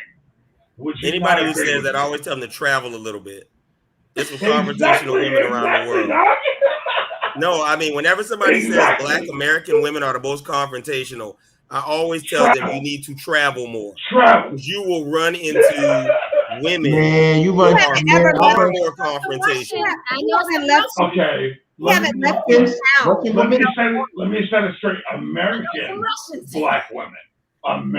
black women are the most confrontational women on the planet. Oh, no. If you go to Africa, no. You been to Russia? You ever been to Korea? You ever been to like Sardinia? American black women. I don't know. I'm just happy I was I earned mine the wrong way. Let me just tell you a brief history of mine. Like, I'm from those neighborhoods, right? And I did run for politics, city council, but I ended up going to Columbia University, and I ended up getting indicted because allegedly I stole millions of dollars from Columbia University. And this is all documented. You could Google this up, right? My real name, you want the real name, whatever. The only thing I did with that money is gain cultural capital because I traveled the world with it. And I'm just so happy I got to travel the world because I realized we really put stigmas on groups of people that don't really exist. Right. That really don't really exist. You got to close up. I know I'm all Keep in it there though. It's amazing. All right. So at the end of the day, boom. She wanted to see her face. Right. So at the end of the day, like she said, Russian woman. I met some Asian woman, some Chinese woman that complain about everything. I met Australian woman that complain about. I met New Zealand Kiwi woman that complain about everything. So we want to be mindful because don't you contribute that to the modern woman? No, I didn't say modern woman, but don't put it to a race, right? Put it towards a school of thought. I said modern woman. You did say modern. I said modern black woman. But you said modern black woman, but let's say modern. No, I didn't say modern black woman. I said modern woman. Oh, I thought I heard black woman. I'm sorry. I apologize. I thought I heard black. Yeah, I said modern woman, homie. Yeah, I thought I heard black woman too. Right. I said modern woman around the globe are all equalizing to this final point to where they're. But you say you make over 150, right? Yeah. You know that's not a lot of money. Oh, I totally know that's all right. So that's why I say that's why you still having the problems you have. Because the men I know, they really have a lot of resources, and I don't like using the word. You know that I don't use the word money. I say resources, right? But they don't do this. You know what they do? You know what they do when a woman. You know what they do? Use my resources. But you know what men with a lot of resources do? Other women. But you know what? I'm dedicated. Yeah, I understand that. I understand. But you know what women do? You know what men do with a lot of resources when they don't get a woman to comply? They say, I'm going to stop your allowance. I'm going to give it to another woman that's going to. They don't complain. They go. Replace. Yeah, they don't. There's no feedback. They don't argue. They don't even argue like. Yeah. But I just said that I make over 150 and I treat my women like queens that they are. How do you do that with 150,000? In Dallas? I mean, no, because that's not. I'm in New York, right? And like I said, I don't make any money. I don't make any money. But the place that I'm hiding out in right now is the place is $5,000 a month. Dude, how do you take the place that I'm hiding out right now? Because I don't. I'm broke. Where do you live? Yeah, because that matters a lot. Where you live matters. Yeah, where do he live? For a male in Dallas. Oh, you're in Dallas. Okay. Is like $45,000 a year. Yeah, but you saying your kid goes to private school, so you're already done. You're already out of. No, I didn't say my kid went. You said you went to the top 10 schools in the nation. Yes, it's not private though. Oh, it's not private. It's just based on his neighborhood. I'm assuming. Yes. And because your neighborhood, you can be exactly. So in Texas, 150 is a good salary. It's a really good salary because the cost of living is much. Yeah, it is. That's Nigerians in Texas. Much less. It's much ain't great, but it's good money in Dallas. Yeah, but I know some Nigerians in Houston and Dallas that's making money off of oil. They will scrape him. That's not money. Oh yeah. But scraping what? Like because that's not enough to take care of your woman or your family to be acting what you totally enough. I've taken care of a family for fucking 15 years off this salary, and I was making like $80K at the time. Did she have to work? No, she didn't have to work. Did you give her nice things? I tried to, as I explained earlier. I would give her like $1,000, tell her to go. Yeah, that's a lot of money in Texas. $1,000? Yeah, I would tell her to go spend it on herself, and she would spend it all on the kids. I'm moving to Texas because I don't know what's going on. What happened? Yo, move to Texas. That's a lot of money. New York is the most. You got to understand that New York City is one of the most expensive places in the world to live. No, I New York, totally San Francisco, London. That's why I'm in. That's why I'm in. In what state $1,000 is gonna? What is she buying with $1,000? That's why I am. You buy a lot in Texas. You buy a lot for $1,000. I don't. Maybe I'm bugging out, but Yves Saint Laurent, Celine, Louis Vuitton is the same price no matter what state you go to. Right. Luxury items is the same price no matter what city you go to. She's not living like that. She's going to Walmart and Target and just. Oh, okay. I'm like, yo, hold up. She going to Target, you know, and she. And I'm not materialistic. I'm just saying. I got a huge fucking house, but she ain't on buying. a cul-de-sac. Yeah, Dubai is crazy. A huge house on a cul-de-sac. But I don't make that much. I'm paying $1,500. I'm not a place to talk. I'm paying $1,500 a month. Don't make a face like that, Jen. I make $23,000 a year. Nice. IRS knows that. IRS knows that. So that's what they. That's how much I make. Come in Texas. I am seriously. You gotta have that. Your stroke game gotta be. You know what I'm saying? You can make. Nah, it's not. I'm actually terrible. I'm actually make 23. I'm terrible in bed. I'm a great listener. I'm pipey. I like long walks on the beach. I'm simple. So you be the side dude then. And most men are simple. No, Patrice, I agree with you. Side dude for who? For a girl, any girl. I date women. I told you that before. Yeah, any woman. If you're a good listener, like women like good listeners, but if you, what do you like? Me? Nobody. Okay. I like nothing. I'm not even here. I feel like Jen, she's like over it. Like, look. Yeah, Jen is like, I'm done. She's over it. She like, look, if I like him, I'm attracted to him, I might deal with him. And if I don't feel like it, I'm gonna be done with him. Yeah, I'm right. You're right, Jada. I make 10K a year. You're right, 10K a year. And it's nothing wrong with that. Like, it's some people who are not self-aware and they try to keep partnering and they keep messing up. Yes. God forbid, like my dad. I'm sorry, I don't want to talk about my dad, but he on wife number 4. I'm like, Dad, it's not in the cards for you. You know, you can't do this. He like young women. You know, he sound like Jabari. He like young women, and you know, he don't understand that he's not good at partnering, but he keep trying. He never gonna give up. You know, I got 7 siblings. He's never gonna stop.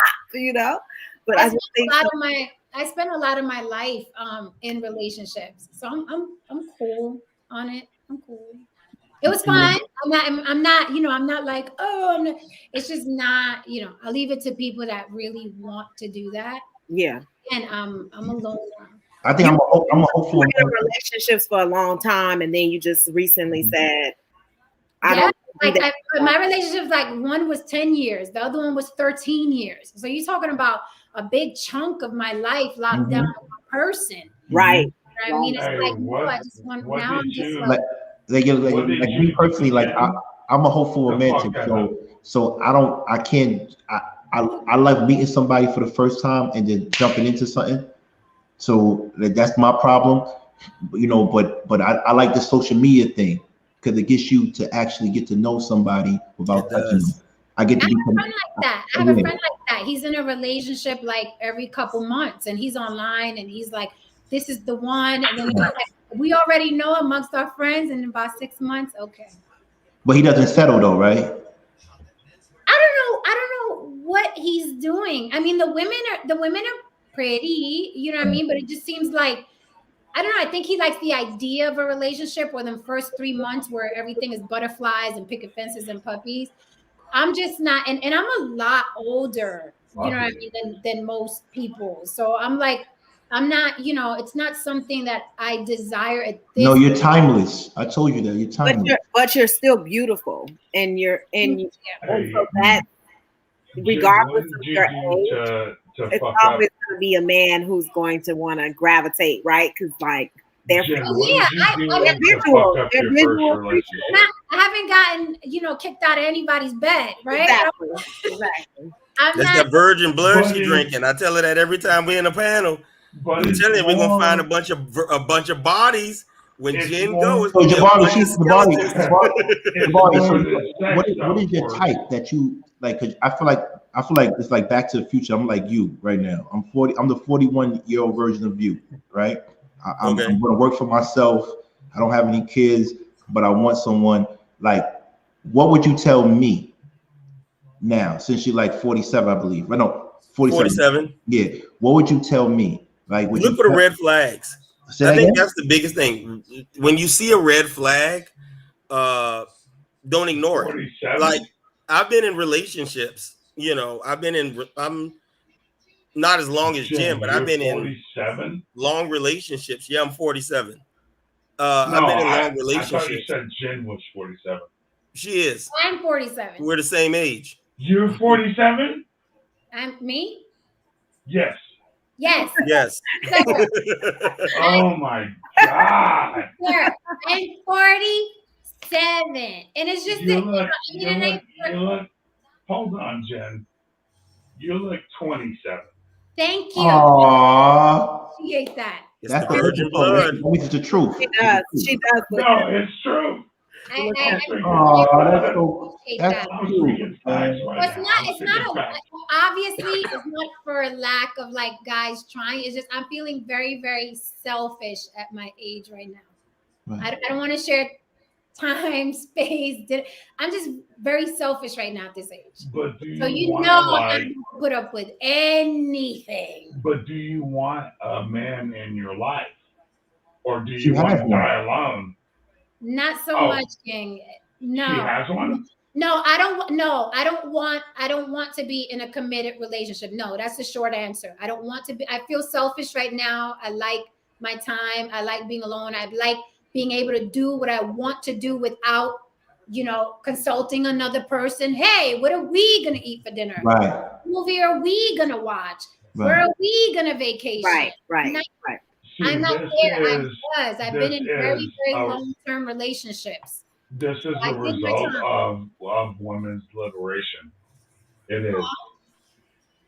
Yeah, that's that liberation that you don't like. That feminist. No, I don't. That feminist movement. And I'm not a feminist. I'm divorce rates. You're not a feminist, but you have divorce rates have been up. And we can't dismiss. So women, I love women who say they're not feminists. 80% of women have initiated. You don't know when somebody else talking, he just be going. I don't know. No, I'm going on facts, girl. But DJ, I'm saying I'm not discounting your facts. I'm saying I was talking and you just still talking. It's like you don't even realize when somebody else is speaking. Is what it's honestly. You don't care about women. Women don't disregard it.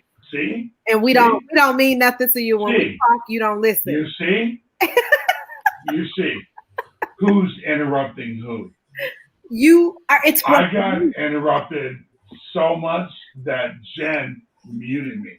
No, I muted you because you know what's so crazy? I've been fortunate to be around like my fraternity members and also been around some of my distinguished alums at Boston College and Columbia University. And these people have way more resources than me. And the way they treat their women is totally different from guys that think they have it. Right. They really worship their women. They have all the money in the world. And even the ones, even if you go back to the hood, right? I know killers that the only person that boss them around is their woman. So I come around men that don't talk to them like that because if you know you got power, you don't really have to tell a woman that, right? You know what they know what's up, right? They know. You gotta tell her shit. Right. So what were you saying? What I was trying to say was that even if we don't identify with feminism, I always have to say that we are benefiting from the results of it because we have higher paying wages, we have opportunities that we would not have been afforded.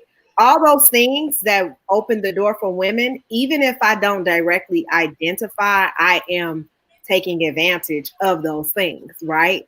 And so, yes, I don't identify as a feminist, but my job, my position, my education, all of those things is a result of the impact that feminism has. Are you willing to take equal rights? You said, well, huh? Are you willing to take equal rights? Yes or no? Well, let me say this. Yes or no? Let me Okay. say this. Are you willing to take equal lefts as well? What he say? I didn't Are hear. you willing to take equal lefts as well? Equal lefts? Yes. Which mean equal less? I don't know what that means. Equal left. That means getting punched in the fucking face by somebody that's breaking into your house in the middle of the night. Are you willing to take equal? Oh, he's saying you need protection. You need equal protection. lefts? Oh, let me say this. Okay. I have my conceal and carry license. Hello? Come on. I am a master at that. So let's not. Let me say this. If you break, you better be ready, okay? Because I'm ready. I've lived in Texas for 20 years. So what I'm saying is women can get military licenses as well, and you can learn how to shoot properly. Actually, I was in a class with a lot of different women who had conceal and carry license, and actually the women they taught us. We went to the gun range and all that. So you so you had one lesson. A woman who got the experience. So you had one lesson. Yeah, there's nothing more dangerous than a mother trying to protect her children. That's right. So I just want to, like, a mother that's trying to protect her children is going to do the most amazing things. So I don't know if that's but I get what he's saying. He said women need protection. I don't think so. But if somebody breaks in our house and my husband's there, I don't ever even have to move. He just want me to go get the kids because he gonna exactly right. But I'm married. That's what I'm saying. But if he ain't there, guess what you want to know how to do. Guess what? Guess who gonna survive? Guess who gonna survive? That's what I'm saying is guess who gonna survive if my husband ain't there? But what happened to police officers and stuff like that? What happened to, like, you know what I mean? Like we live in a society where we're not Stone Age or barbaric, or we have spears, right? We have like authorities women could call, right? They have their own guns. They got guns now. So it's like, I don't know if they really need us for that per se. We are definitely the front line, the preferred front line, but they don't need us. Yeah, right? I think that's real, like minimizing the role of men. You're like, oh, they can protect you in the middle of the night. Like, that's not, that's the only thing that you think men are good for. I don't know. I think you guys minimize your role a lot. That's a fear tactic, I think. We're not minimizing our role at all. You do.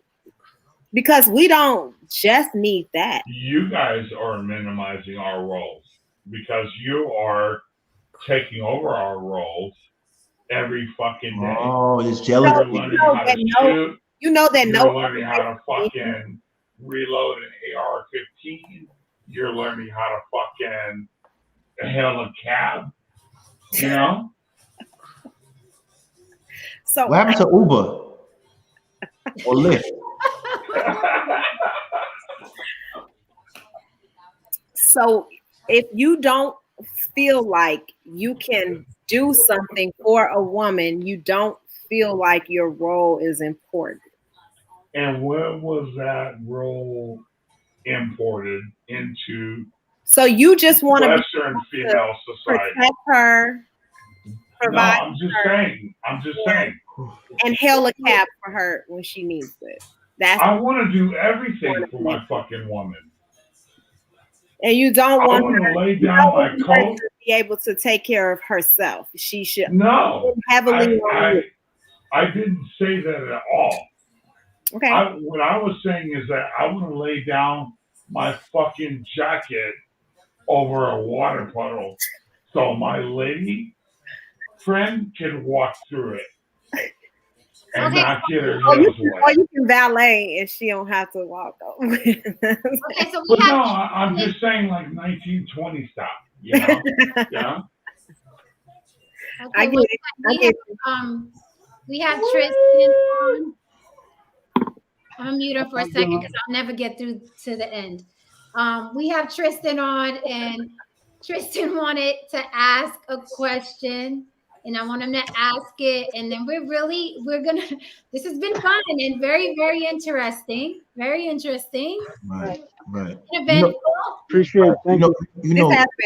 Tawana, Jen said something to me a long time ago, and Jabari, I just want you to understand. There's people that you're going to encounter on YouTube that will never have access to you. So they love they're loving every minute of this.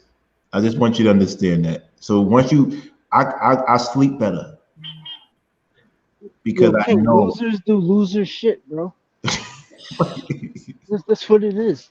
I said, but I got two questions for the DJ guys. Oh, hey, Mr. Warner, how you doing? Good. Listen, go ahead and ask. DJ, I hope you're listening because Tristan has some questions for you. All right, I got two questions. The first one is, are you just happy? Because you look sad. Isn't that a joke? Like you look sad. Like when I see drunks like that, it's like you're not happy with your life. It's not shade. It's a serious question. I just want to make sure you good, You want him to answer that, or you want to ask both questions? Well, the second question is, can you tell me what you mean by a traditional woman? Can I get like an era or a time frame? I just need to understand because it's not making sense. You're just saying traditional and move on. I'm confused on that part. Okay, on the first part, I have all this shit set up right now in my studio for me about to mix right now on Twitch .tv/DJ_distinct. If you guys want to hear some 80s, 90s hip hop, 80s pop, I'm all about it. And to answer the second part, you gonna do that right now, or you gonna wait to sleep it off in the morning? No, I'm gonna do it as soon as we get off. So Tristan asked, "Are you happy?" Because usually people that drink as much as you did tonight aren't happy, and you don't look happy. He looks sad. Like no, I'm totally happy. I get bitches.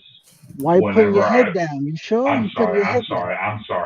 I get females whenever I want. What the hell that got to do with your happiness? That's not like a fight. That's not happiness, bro. The D and the P? Are you kidding me? Yo. You're talking about happiness and you haven't had pussy since pussy had you? Okay, right. Are you kidding me? Good night on that note. Yo, what are you talking about? I told you, losers do loser shit, bro. Yeah, he's bugging out. For joining us tonight. Thank you, Tristan. What was he talking about? I don't know. He just want to be a loser. That's all. You have some very interesting. I was really concerned because he looks like he's talking and he looks sad. So I'm like, good question. Wait, I want to ask this question because I know y'all want to go, but Mo says he pays for it guaranteed. Let me ask y'all a question. Do y'all look down on men that pay for sex? Random question. I don't look down on anybody. I mean, I do want to say something about the dude that just get off. I don't look down on people. You get it however you get it. If you can afford it, whatever works for you. But I think that it's because dude definitely is not happy. Dude definitely isn't happy. I mean, I'm not trying to be like, and people are like laughing. Like, I'm so serious. Like, I got like real talk. My brother's an alcoholic, and like I feel sad for people like that. Like, you said, King made a real good point. You encounter people that that wouldn't have access to you in normal life. You know what I'm saying? That kind of thing makes me sad because you get somebody who craves attention and make a spectacle of himself, and man, that shit is sad. Like, I mean, he was in here kind of being a clown, but like Tristan, like that, like what you asked him was real, man. You out here, you putting yourself out there, and you like Like that shit is sad. Like and like Buddy need like Jen said, like people need help. They need to seek help. like people I'm really do looking at need. them. I'm No, like, they need help. They need Jen help. said, Yeah, people come on he here like said this it is therapy, exactly. bro. The internet is not therapy. He represents the manosphere. A lot of men, not the manosphere, but a lot of men in the manosphere. Right. The men who speak about the manosphere are very solid. Most of them, they have the right mind and intention, but they don't come across the way that they need to come across. But I agree with a lot of what they say. But the men who follow them don't understand the thoughts completely, and they interpret it the way they interpret it, and they use their past traumas and hurt to like reinforce these negative things about women. And that's like, no, that's absolutely wrong, and that's not the intention of the manosphere. But that's not. Here's one rule I learned by being on YouTube, and I want everybody please listen carefully. The reason why I know Jabari is normal and he has good mental health, the back of his chair doesn't go above his head. Every time you see a chair that does that, right? You're asking for trouble. It's the chair. Them chairs, I'm telling you, them chairs it's indicative of a crazy man. I'm telling you, it's those, because you know what it is. Those chairs are actually so funny. That's hilarious. I'm being serious. Those chairs are actually the most comfortable chairs for gamers. Gamers get those chairs, and they play. These are people that play 12 to 20 hours of games every day for years. So not that they're crazy, but they're not. Their reality is a little bit skewed, right? If you talk about what's his name, Chaotic Truth, he has that chair, and he will tell you, "I'm in the Matrix." He'll literally tell you, "5'5" though. Huh? I say he's 5'5". Any chair is gonna look like that. Listen, I don't short shame. Yo, why you do that? Why you do that, yo? I told you, Jen, I'm on 5'8". Height don't mean nothing, baby girl. Yeah, that's what I'm saying. That's why I don't do that. Yo, that's another thing I meant to ask about women. Why do women height shame when that's the only thing a man can't change? That's not fair. I'm 6'1". I'm 6'1", so it's not an issue of mine. But I always wonder, why do y'all? I'm doing Jen right now. I'm picking privilege. I'm going against a privilege that benefits me. Okay. That privilege benefits me. The height privilege. Yeah. What's your height, sir? I'm 6'1". Okay, go ahead. You didn't know? I didn't remember. No. I never told you. One person. You could tell, right? How can I tell you? Everybody's sitting down. How tall are you, Anna? I'm 5'4". I'm so sure. I would have pegged you for 5'9". Yeah, I thought she was 5'9" too, 5'7". I'm so short. I'm 5'4". I'm literally. No, you have a tall, beautiful friend on your birthday pictures. Yes. And I thought that's why I thought you were taller. No, she's 5'11". So just imagine how short I am. Right. I thought you were only 5'11". Y'all look like on the picture. That's my best friend. She's beautiful. She's beautiful. Thank you. King, are we shaming, or are men ashamed that it's something that we don't prefer? Good save. Because my thing is, height doesn't have to. Some girl told me height makes her feel secure and protected. However, the toughest men I know were short. From the streets, from prison. When I did the toughest dudes were like, they were ready to go. Well, probably they had to overcompensate, and you're not going to test a bigger man as much as a little guy is going to get tested. Right. The ancient warriors, like the Roman Greek warriors, they were handpicked to be short because they were close to the ground, more leverage when they fight. So shortness, you can actually you can handle a man properly if you're shorter. Well, King, let me say this: women, we naturally we look for the genetics, the DNA. Like we naturally gravitate toward that, and we love security, right? So security and genetics for us, like the tall, masculine, strong man is like how we see our son being born one day. Like Okay. And so that security, like that is really, it's real. And even if the woman doesn't want to have a child, it's still a natural instinct to look at a man with good genetics, you know. So when we see a tall man, it's like, oh, he's tall, you know. So it's just like a security thing, and women, we love security. So that's just what it is. I don't know. I mean, not that short men are not desirable to women, because every woman is different. I'm just giving a generalized overview of like how women think and how they view things, right? So that is naturally going to be the one she's attracted to. Some women don't care about height. It's no different than a man liking this shape. It's no different. That's natural. Like this shape. Yeah, women like men. Some men end up with this shape, right? But men, what attracts your eye is this. Yes. That's what attracts some men. Mm-hmm. That's what attracts your eyes. So so 6'1", 220. Is that what you normally deal with, Jen? That's what I prefer. 6'1", 220 pounds. I like the yes. Like I dated a football player one time just because I wanted somebody that big. Okay. Right? Okay. So it has to be a football player. It can't be like a blood or. Then like the men with the twos. You know what that means? It can't be a Kappa. No, the reason I say this is because women put this certain thing on manhood, right? But here's the thing: just like men, you settle. See, I want to bring it back to the topic. Y'all don't get what y'all want physically. Is that settling? I wouldn't marry a short man. I'd date a short man. Why not? I'd smash a short man, but I wouldn't commit to a short man. So that's how I feel about big women. I'll date them, I smash them, I won't marry one. Right. But here's the unfair.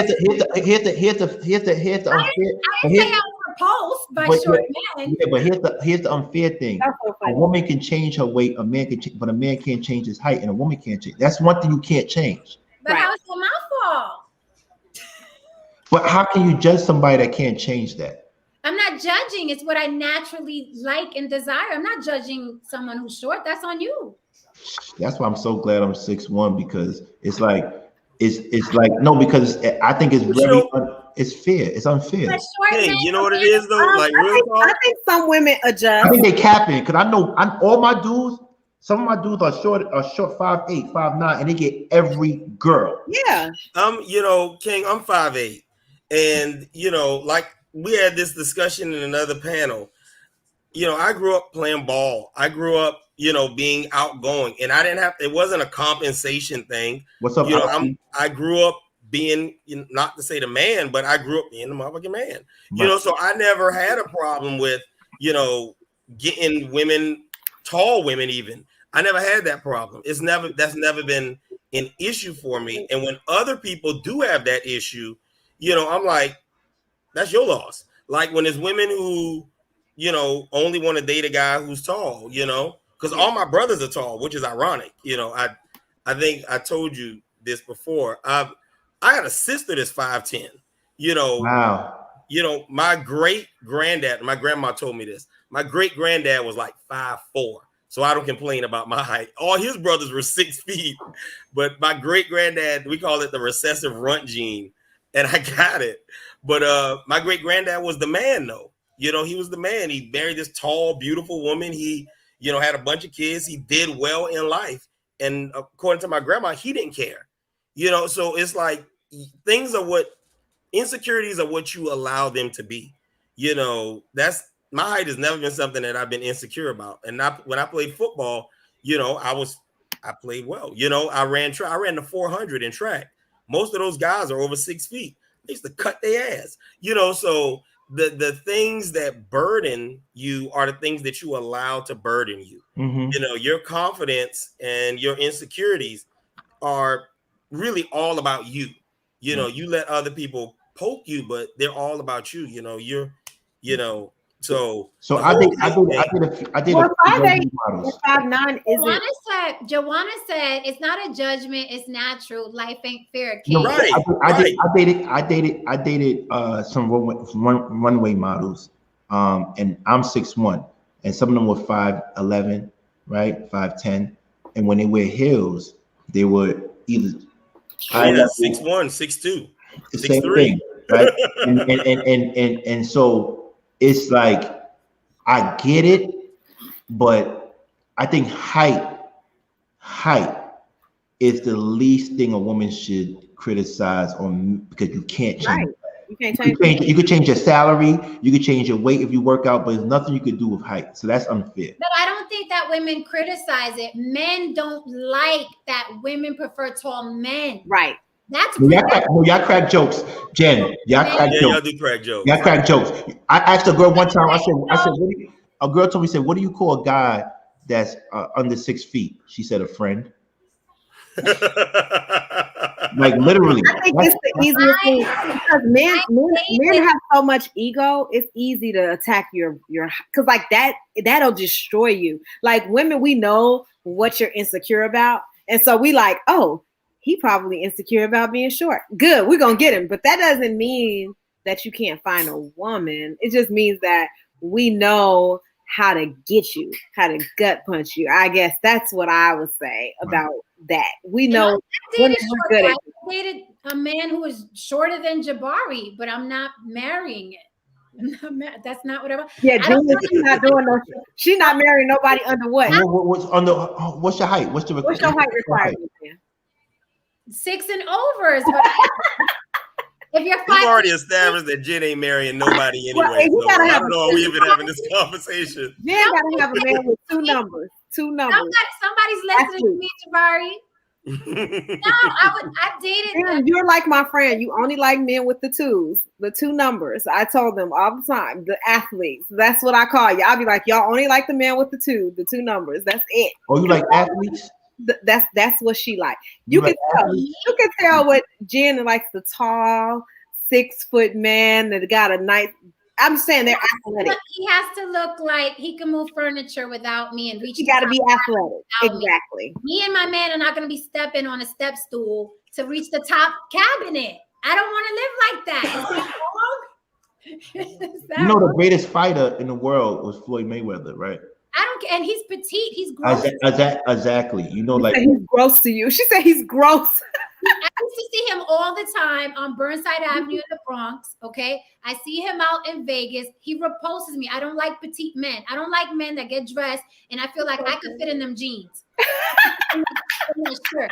I don't like petite men. You could be short, but do not be petite. Okay, but then my husband's tall, so then he puts stuff so high. I'm like, why you put it all the way up there? And he like, well, I can reach it. You're not gonna be short and petite. Yeah. Like if I man. my elbows. Yo, y'all woman, it's so funny because. And how tall are you? Who? I'm 5'4". Oh, you 5'4" as well. I'm tiny. Y'all women are vicious because it's like. Yo, y'all we vicious. Like y'all really settle. Men women date short guys. I'm not saying I know some short guys that's got some bad women. So and taller than them. I'm not settling. I'm not gonna Jabari like me. This one. But you're 5'8" to a 5 to me. If I'm 5'4" though, 5'8" is not short. I guess that's Jen. Jen like the 6 feet, but 5'8", 5'9". Jen is 5'4" to me. I'm 5'4", but 5'8" is short to me for a lifetime commitment. She don't like. See, to me, 5'9" or 5'6", like anything. If you're a couple inches taller than me, like you're taller than me. I don't think that that's short. Because I'm short, I guess. So for you, it's like no, they got to be 6 feet. I mean, I'm walking into restaurants and parties and corporate affairs, and I don't want to be with the guy that's looking up at other guys. I don't want it. You're embarrassed. You're embarrassed because he's short. What if he owns the? What if he's the reason they having a function? I don't care. Like it's like I've let go of wealthy men before. I don't care what he owns. I have to get in bed with him. I'm realistic. We the same height in bed. Turn me on. But you said you can date him privately, but you just won't marry him. I'll date him privately, publicly, but I can't see long term with a man who's 5'6", 5'7". Long term, no. Because look at the topic. Look at the topic of tonight, settling. Let's say he owns the company. Let's say he's wealthy. Let's say he's cute, but he's 5'6". Now I'm stuck with him and he's walking to the bathroom and I'm like, look at them little underwears. Look at them little shoes. Look at that little T-shirt. Yeah, what if he treats you well? What if he treats you well? He's got all of the characteristics that you like. Who cares if he's 5'6"? You're 5'4". He's taller than you still. No, I dated a guy that was everything you just said. He was amazing. But I still felt the ways when we were outside and he was looking up at everybody. I can't do it. I cannot. It's a turn. It turns. Most of those Hollywood types are short. Yeah, they're like 5'9" and under. Yeah. Sylvester Stallone, I met him. He's a little. I mean, he's probably a little bigger than me, like physically, but he's a. Really? I thought he was tall. The camera shoots up. It shoots up, so everybody looks taller a little bit. Yeah, they do. Yeah. Mm-hmm. Right. Yeah. I mean, it's so funny. She's like, no. No, you know, it's surprising. It's like it's very surprising to me. You ladies, come off very, very divine and want a man that connection, spiritual connection, emotional connection. But when it comes down to it, you're more about aesthetics than men are. Wait, I never said I wanted spiritual connection and stars. I want our sign. That was me who said. Right. But your husband. First of all, her husband is handsome, and he's associated with a group of men that's known to be handsome. Well, I do like men. My husband is very. Her husband. My husband's a Kappa. Yeah. What's going on, brother? What's going on? What's up? Are you hearing this madness? Are you hearing this madness right now? Yeah, I'm hearing it. I just wanted to chime in and salute you guys. I've been missing the shows and stuff, and I caught this one. I just wanted to just listen first before I came on. What I want to say is, I think with dating, it's a few things. Like I think people need to date when it's like you got to catch the timing. That's a big thing. Like. I have me personally, like I'm similar to you. I have no interest in a committed relationship, right? But then I'll come across situations where women will be like, "Oh, this is a nice guy. He's put together. He don't have no kids. Let me try to make him." Like, no, I'm 40. You're not going to make me into anything unless I see enough potential in you to say, you know what, she's worth it. But sometimes people force their vision of what they think you should be on the other person, and then it kind of it backfires. You know what I'm saying? Like, and you gotta realize who you're dealing with and what the potential of that person is. You know what I'm saying? If I like you and I think that you should be a superstar and you want to be a nurse, well then I'm wasting my fucking time. I can drop the gems on you, but you gotta talk to people that's on your frequency. Me personally. Like, it's funny, because like I give dating advice and stuff and I do consulting. And then guys like ask me about like these Instagram thoughties, like, that be on Fresh and I'd be like, dude, that's not my type of chick.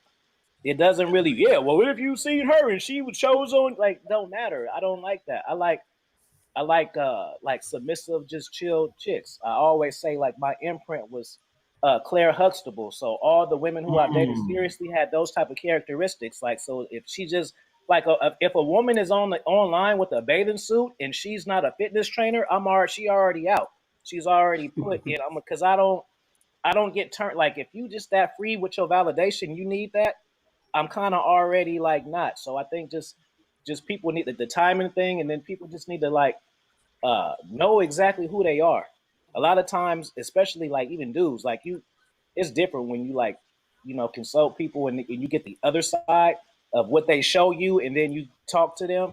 And like a lot of these guys talk up like players, but they really want a relationship. But the thing is they feel like that's the key to their happiness, right? Like, okay, I marked in the checks. Now I have to find the woman. Well, you're not going to find her because you're looking for her.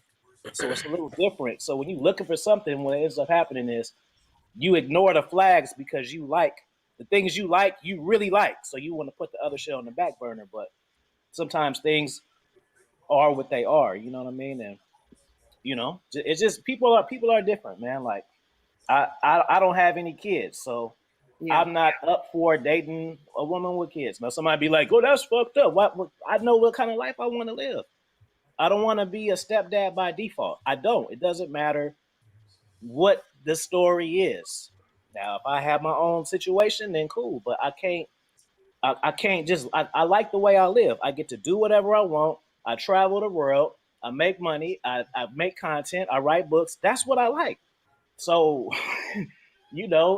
so somebody will just see, oh, well, I like the fact that he's like this. And then they want to add and this, even me, the same with a woman and stuff. Like, just certain, like, I like submissive energy. And I'm not even saying the submissive as far as, because now submissive, people throw that around too much. Like, I do the woman that cook and clean, and that's submissive. Like, if from my experience, like, that's the key to even get into consideration.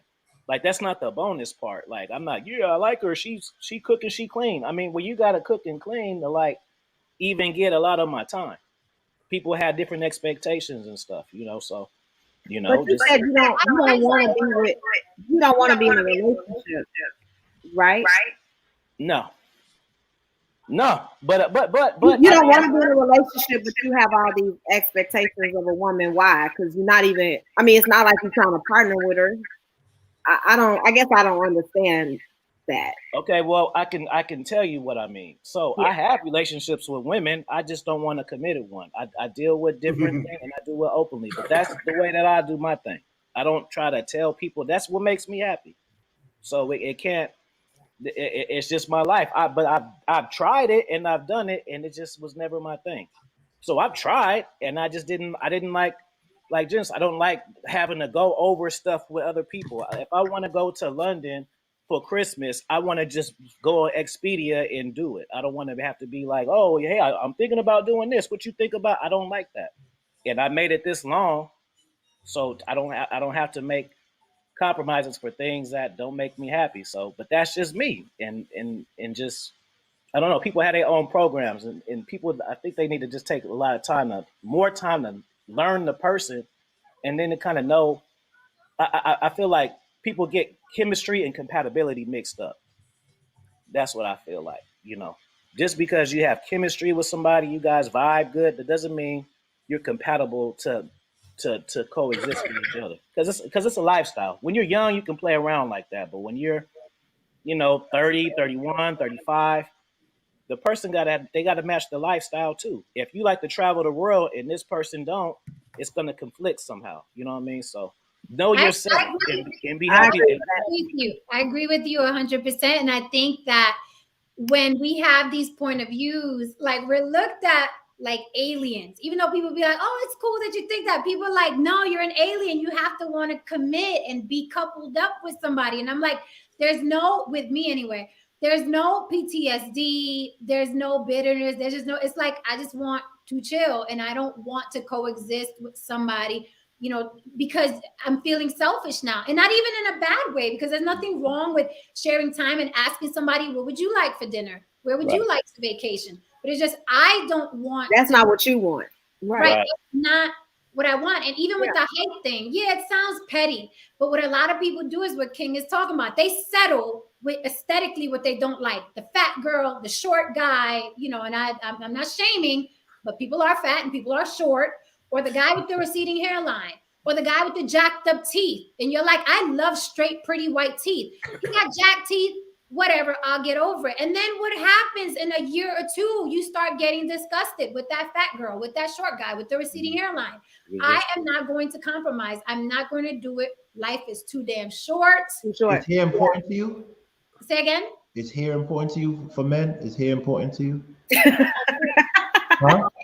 Hair is not important, but not letting go of a receding hairline fucks with me. Okay. No,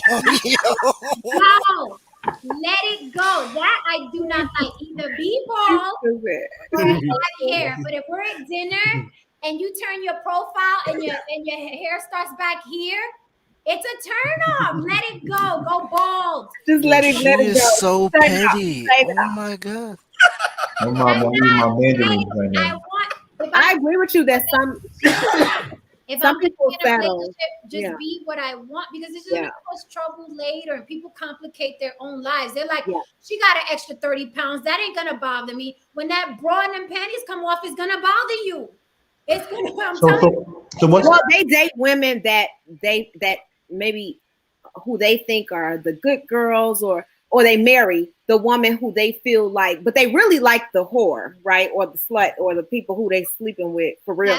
But they date or they marry the woman for perception and then cheat on her with the woman that they right. really No, as they should. And so I agree with you, and I've seen that a lot where you marry the ugly girl, but then the girl that you really like, you still messing with her on right. Because your mother likes. I think it's you married a good girl, not necessarily the ugly girl, but the good you're a girl. terrible man, you married the good girl, right?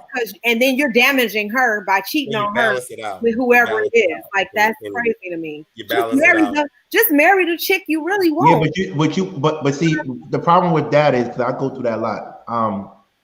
The ones I'm supposed to be marrying are the ones that I don't, and the ones that I love are the ones I'm supposed to stay away from, right? I don't want to marry the girls that I really love because I don't want my kids reading with their fingers, because I want them to read on grade level.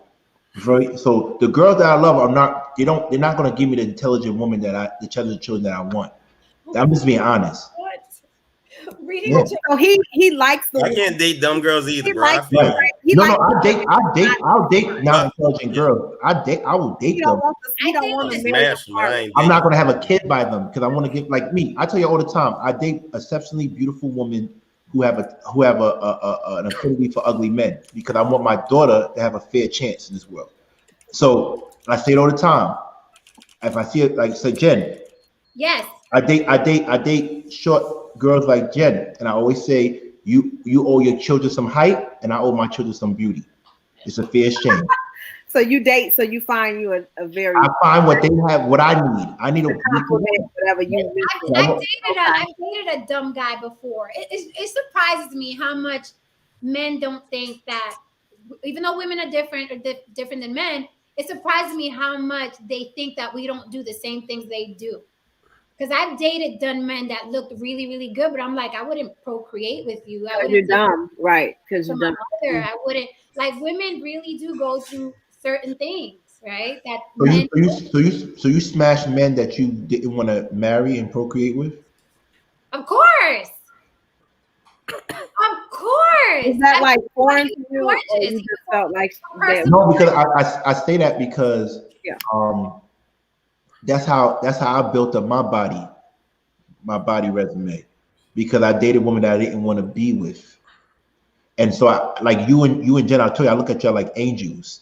So you got to date with intention. If you don't, y'all look like I do everything. I don't want to be like that. But Jen is not trying to. That's not her intent. She doesn't want to be in a committed relationship. So therefore, if way back, there was this personal trainer, and I was like, oh my God, every time, you know what I'm saying? He walked around, but I'm like, I'm not gonna marry this guy or get in a committed situation, or it's everybody's not built for that. I did my bids. I had a 13-year relationship, an 11-year relationship, and a 3-year relationship. I put my time. Wait, hold on. 11, that's 24. 3, that's 27 years. That means you only what? Yeah.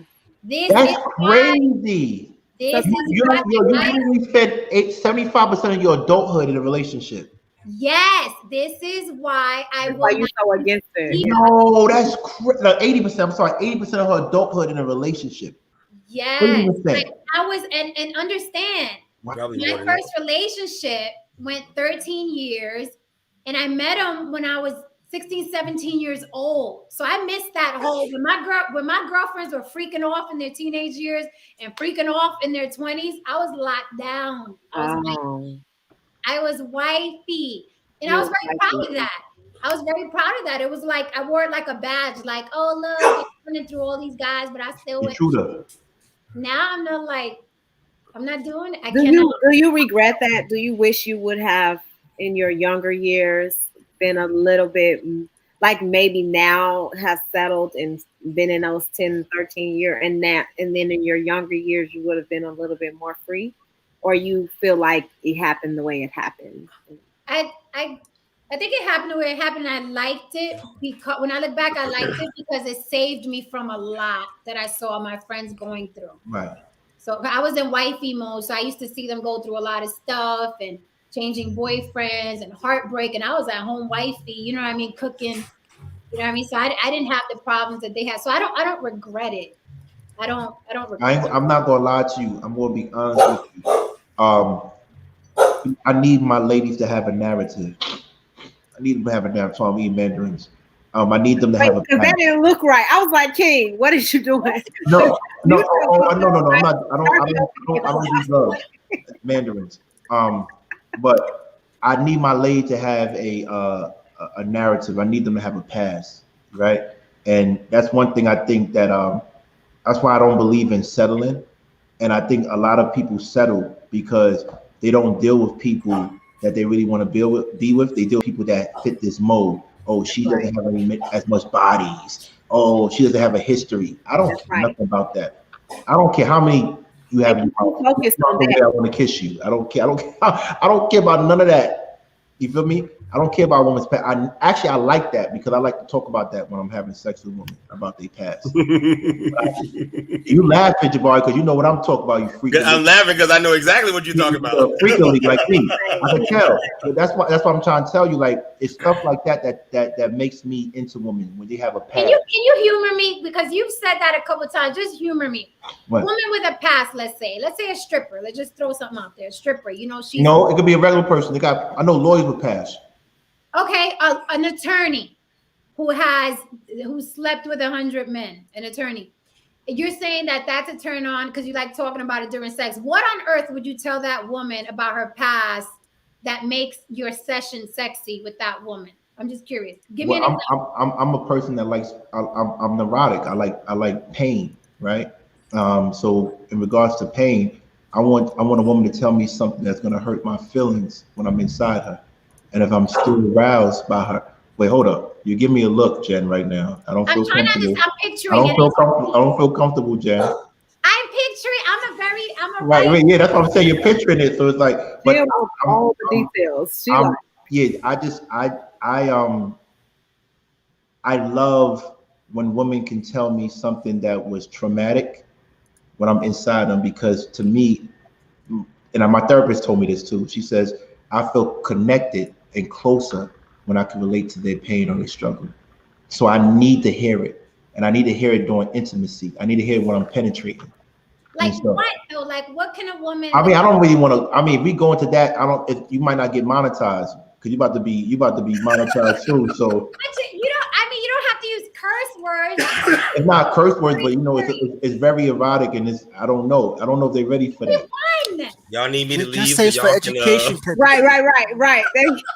Jabari, like, y'all need me to go. Jabari, like, I mean, Jabari, he's way more articulate than me, so he understands what I'm saying. So, Jabari, can you explain it to them? Because only certain men do this.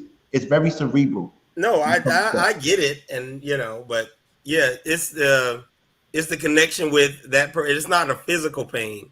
It's a deeper. You feel like you have a deeper connection when you tap into, for lack of a better term, the hurt. You guys share the experience of the hurt, and it brings you. It's like when people have a loss at the same time, or when they go through a traumatic experience, and that pulls them together. It's a similar experience. Like I'm talking about, we cry together when I'm penetrating. I'm talking about we pray together when I'm penetrating. I'm talking about I'm here for you. Like I don't have regular penetration. Like it has to be. If I don't feel like I'm levitating, then I'm not doing it right. Patricia said, "Wow." It's very cerebral, and I'm surprised you're surprised. I'm surprised you're surprised, Jen, because you always seem to me like a cerebral person, a person that. I'm a very cerebral person. I'm a very connecting type of person. You know, during so you're into tantric. You're into tantric, right? Into tantric sex. Yes, but so I'm into breathing, right? I'm into breathing. So I don't kiss girls. I inhale and exhale.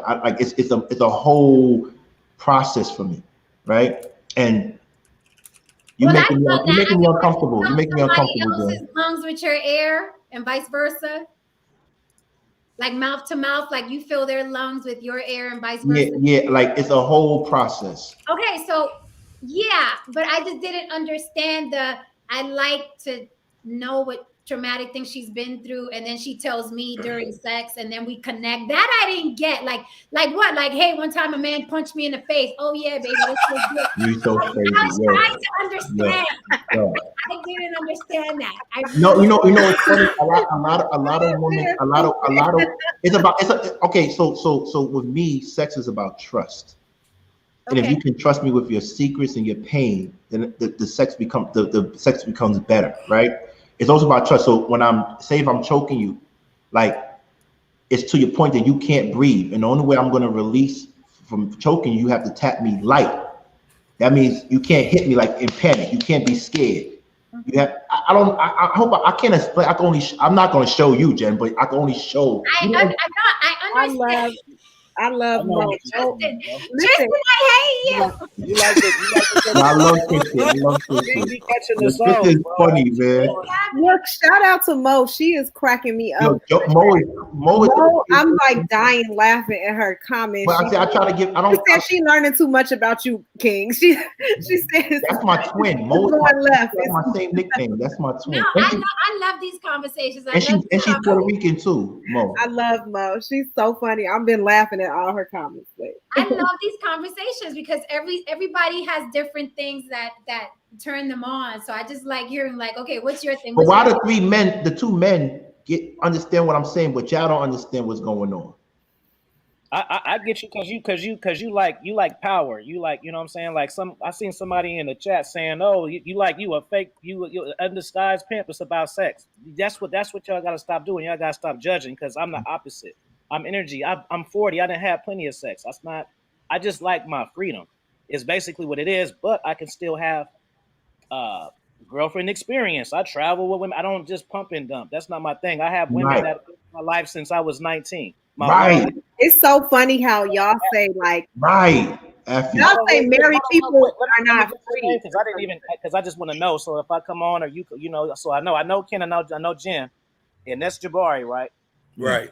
Okay, I'm Afi. That's my real name, and then your name is Wana. Wana Chica. Yeah. Wana. And then this mother. This a person or is this just a Tristan? Oh, okay. I'm the comedic relief. Don't Right. He's funny. But y'all talk like married people are not. Yeah, Natalie, a safe word. You gotta no safe word. It's only touching. No safe word. Y'all be like. He'd be like, I want to be single. I want to be free. Like, married people, you're free. No, tap. It's a light tap. Y'all funny. All right, Jen, you laughing. Jen, you laughing. Y'all say things like married people are not free. Like, I want to be single. I want to be free. Like, we free? What y'all mean? Like, y'all act like because you're married, you can't have your own identity. And that's not true. I think that's the perception people have of marriage, and I'm scared of marriage. People run their marriage, but that's not how marriage is. I want to get married. I'm scared of marriage. Wanda, you know, Wanda, you know, I'm scared of marriage. For the simple fact is, I want to get married. I have to get married because my pops is sick. I want to see me with, you know what I mean. But we already told you. I don't want to have scheduled sex. I schedule sex because married people with children. I can't just right now. I could have sex with a woman right now. All I gotta do is put the camera down. But King, you don't have children. No children. You don't have children, right? Yeah, I don't have children. But King, when you have children, your mentality changes. Somebody told me that. You're right. And yes, right now that's important to you because you don't have children and you don't have to. But when you have a child, when you become a father, it's going to be a totally different experience for you. So you have to understand that, and you have to trust that process that your mind is going to shift and change, and what you desired before is going to be different. So don't look at it like I'm never going to be able to do this again because that's not true. That's not true. It definitely. I hate when people get to have that perception of marriage, and I feel like all y'all single people are putting that perception out there. And so ain't us. You gotta change it. You gotta change it. You gotta change it. I gotta change that. It's the married people we know that's putting it out there. It ain't us. It's married people can be free. There are two people who join together, but tomorrow morning you couldn't wake up, book a flight to Hawaii and leave without letting someone else know. Right. and checking his schedule. So that's the only thing I'm talking That's about. what you're talking about. Right. Yeah, if I want to wake up tomorrow In morning, that regards, yes, we are not able. I mean, we wouldn't do that because we're married. But you know what I'm saying, right? You wouldn't want to do that, right? And you wouldn't want to because you have somebody amazing that you'd want to go to Hawaii with. So there's no need for you to do that. Sometimes you just want to go to Hawaii and leave the kids and the husband at home, and like I would be in Hawaii. Yeah. So I think marriage is a beautiful thing when it works, and when it works. I mean, I've been married, been there, done that. You know what I mean? How does it work? Huh? How does it work? How do you know it's working well? Two people fully committed. Two people that are fully committed and want to be there. Oh, they want it to work. Say again? They want it to work. Yes, two people that are working towards being committed, staying faithful, working together. That's how it works. You said until they stop. But if you're not cut that way, do not do it. If you like a variety of penis or vagina, do not do it. Don't do it because the father wants you to, because the church wants you to, because your auntie is mad. Do not do it. Like, do not do it. Be like Hef and Mr. O. Don't do it. Because marriage is not for everybody. It really isn't. Wanda, honest question, because you've been honest, and I know Jen is always honest. You think marriage is for me? Honestly speaking. I'm asking both of you. No, absolutely not. Absolutely. Here's the thing, King. I'm so particular. I don't believe that a woman will be able to meet the standard that you have. It's not even too high. It's just very particular. No. But I don't think that you can't get married. I just think that your expectation of people will have to shift before you are able to. Jabari and Alfie, what about them? What do you think about them, Jabari and Alfie? Oh, thank you so much. I think they said what they want. Afi said he's not looking for that right now, and Jabari is like, she better come with it or get going. Let me clarify. It's not that I'm not looking for it right now. I don't want it. Period. He don't want it. That's the thing. Because when I was, he will die alone. That's what Kevin Samuel said. He will die alone. He said, "Get you a dog." That's what Kevin Samuel. I got 2 dogs. They down there asleep. Two ain'tsy ones too. They like little boys and shit. But listen, everybody is not meant to be. Just like I was just gonna tell you, King, just now. Like, I don't see that in you, but that's not a bad thing, bro. And it's like for me, I would try to get in that vibe, but it just wasn't me. But I wanted to kind of feel normal because that's what people do. They get married, they get in committed relationships, but it just wasn't me. But the part of that is from my upbringing too. So that's like another thing. Like when you know people's past, then you understand them even more. Sometimes you don't get that. Like it's just, I don't need to get into that, but it's just certain things that it's just not for me. And I'm like I said, I don't want to interrupt. I'm sorry. I just want to let y'all know that I'm about to log off. And I wanted to come on and support Jen. And thank you. I'm happy to meet everybody. Thank you guys. Been great at conversation. Nice to meet you. And go follow Wanda Chica. Go follow you. Tell me your page, please, your channel. Okay, so you can follow me on IG. I'm Wana_Chica. You can also follow my YouTube, and it is actually in my bio on IG. So if you go on IG, you can go straight to my YouTube, but it's Wana Chica as well. Wana_Chica. And we had a conversations with King after our special yesterday that you can go onto my page and listen to. And they still talking about it. They still having a discussion about it. I see all the comments. So there was a guy here with no shirt on. And he it was a shirtless man on my channel. You got to go and see it. And Jim was on there. It was no, I don't. Yes. I want no parts of that. But you guys, thank you. Please support me. Please subscribe. Please subscribe to Jim's channel. Please like this video. Right. Listen, Jen is playing with y'all because she only needs 15 more, and she could actually call 15 people and get it right now if she wanted to. So she's taking her time with it. She's cool. She's smooth with it. So, but it'd be nice if we give it to her. You know what I mean? It'd be nice if we give it to her. With that being said, in life it's about making sure everybody wins, but it's also making sure that the people that deserve to win. And Jen deserves to win. All right. So let's make that happen. All right. And it's also about accepting everybody for who they are and what they want, whatever that is. Right. Okay. Right. Just don't settle. Just don't settle. Don't settle. And I learned something new today. By the way, to the girl in the West who I love dearly, whether West Coast or Westchester, I learned something new today. I learned that I still got a chance. So I appreciate you. Don't forget about me, and I won't forget about you. And that's it. Okay, guys. Good night. Thank you so much for rocking with me. Y'all really rocked with me for a long time. I was only gonna do an hour. Here we are, 3 hours and a half later. That's what happens here. Right. Always. So tomorrow, who's on? Who's on tomorrow? Oh, tomorrow's Friday. Tomorrow we have Hanifa. She's gonna be on her page. Hanifa Nella. She's gonna be on at 5:00 p.m. Eastern time. And her topic deals with women that say they don't want a man. She's gonna prove you wrong. And then after that comes Conversation with Kings at 7:00, 7 to 10. And then we have hopefully Chef Shapino with the late night show on his channel. So what we do, we try to spread the love, man. And it's a dope family network that we got so far.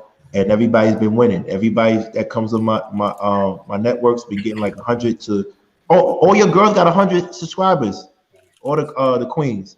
So they all got 100 subscribers coming through my network. So what we try to do is spread the love because we want to win. Period. And shout out to all Baliqua, shout out to all Taínos, shout out to everybody out there. I see the flag. Shout out to the chat, man. You rocked with me too. Shout out to the garden. The garden in the chat. Shout out to the garden. Yeah, what's the name of your crew? Huh? What's the name of your crew? You gotta have a name. I haven't made it yet. I don't know. We'll see. You got to. Hey, Hunter, well, I wasn't divorced either. That's way off. Way off. off. I got one. Block Stars. The Block Stars. That's funny. That's good. Let's write that down. Let me write that down. Come on, you know I'm usually corny, but that was a good one. That's cute. Block Stars. We'll see. Yeah. All right, guys. Thank you, chat, for rocking with me. Hit like on your way out. Subscribe, hit like on the way out. Gentlemen, thank you so much for being here and not being drunk like some of our other guests. I appreciate you. I will see you on the next one. Don't get married if you don't want to be married. Peace. Later, y'all. Good night, everyone. Good night.